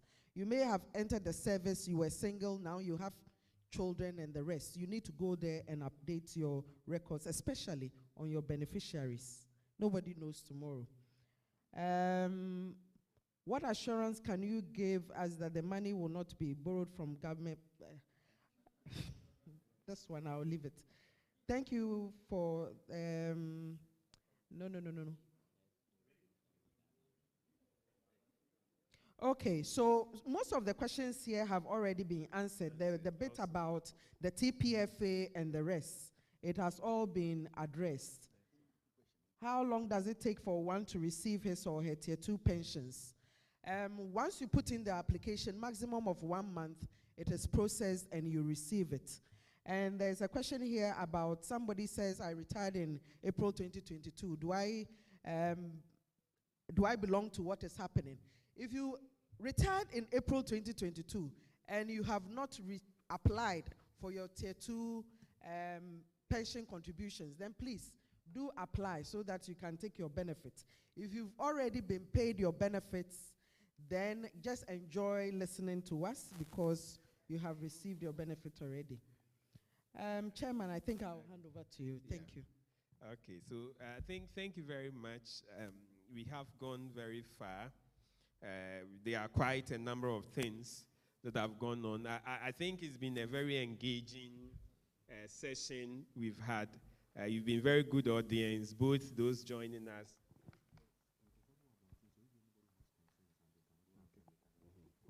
Yeah, we've had very engaging sessions. Those joining us both virtually and those of us who have been here, you have sat through the sessions, the opening and the business session. I want to applaud you all very much. Let's clap for ourselves. Let's clap for ourselves. This maiden one has been very successful, and as we said in my speech earlier, this doesn't end it. We would continue to engage you, and we'll continue to organize many such.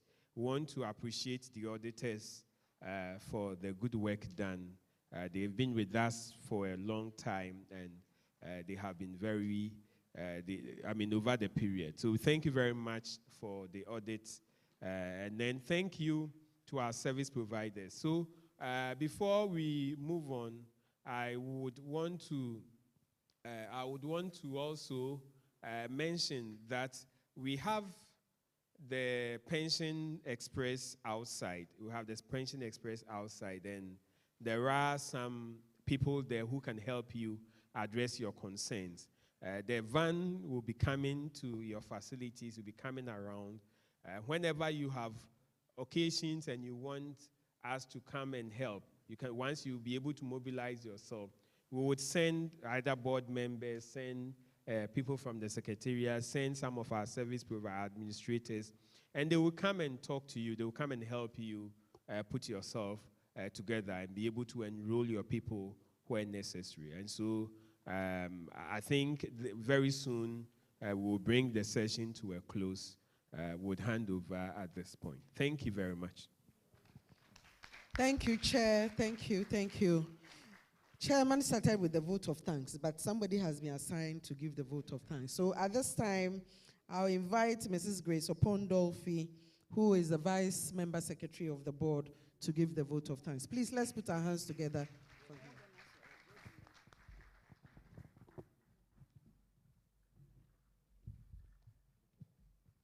The Chairman and Board of Trustees of the Health Sector and Occupation Pension Scheme, Directors of Health Agencies, Leadership of the Health Sector Labor Unions, Service Providers, distinguished ladies and gentlemen.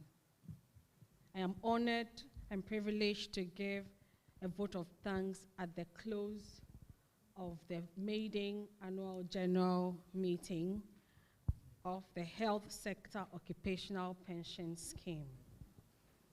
On behalf of the Chairman and Board of Trustees of the HSOPS, I wish to thank God Almighty for a successful MAIDEN Annual General Meeting.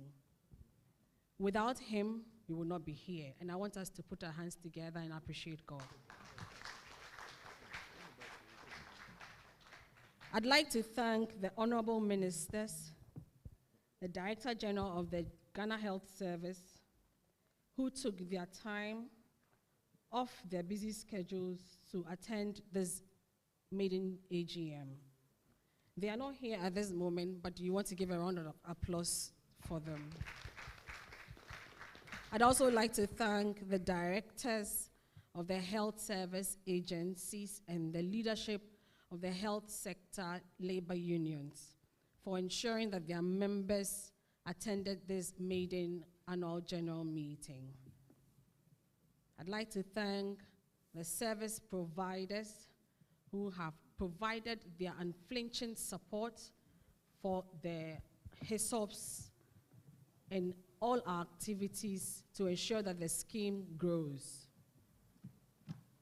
Finally, I'd like to thank the Education Committee and the Enterprise Trustees Limited for organizing this annual general meeting. Please, they have done a yeoman's job. Put your hands together for them.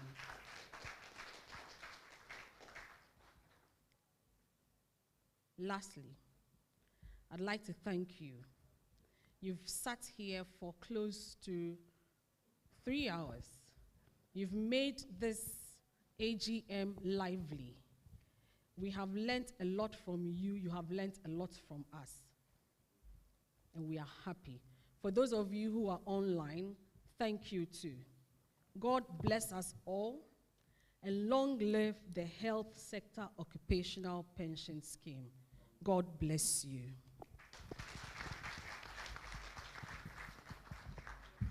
HSOPS. Hey, you've forgotten already. HSOPS, retire with a smile. HSOPS, retire with a smile. Going back, if you forget anything, as for this one, don't forget. When we talk about the Health Sector Occupational Pension Scheme, it's all about helping you to retire with a smile. Okay, at this point, we are about closing this annual general meeting, and we'll invite Reverend Piasa. He started us with an opening prayer, and he will close us off.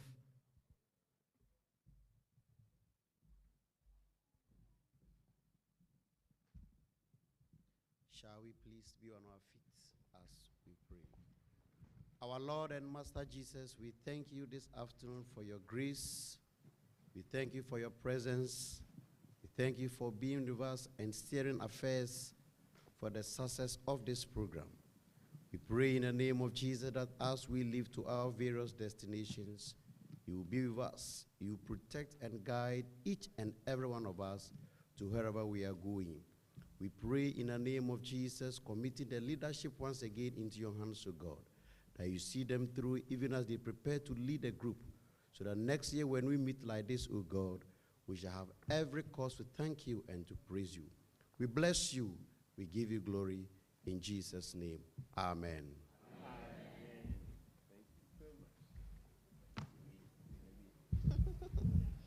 Thank you all so much. Thank you. Thank you very much. So lunch is served.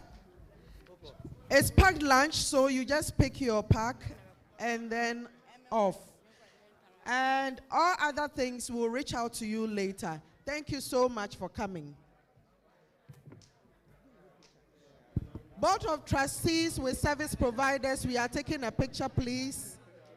And the union representatives that came, we'll take a picture with you too, please.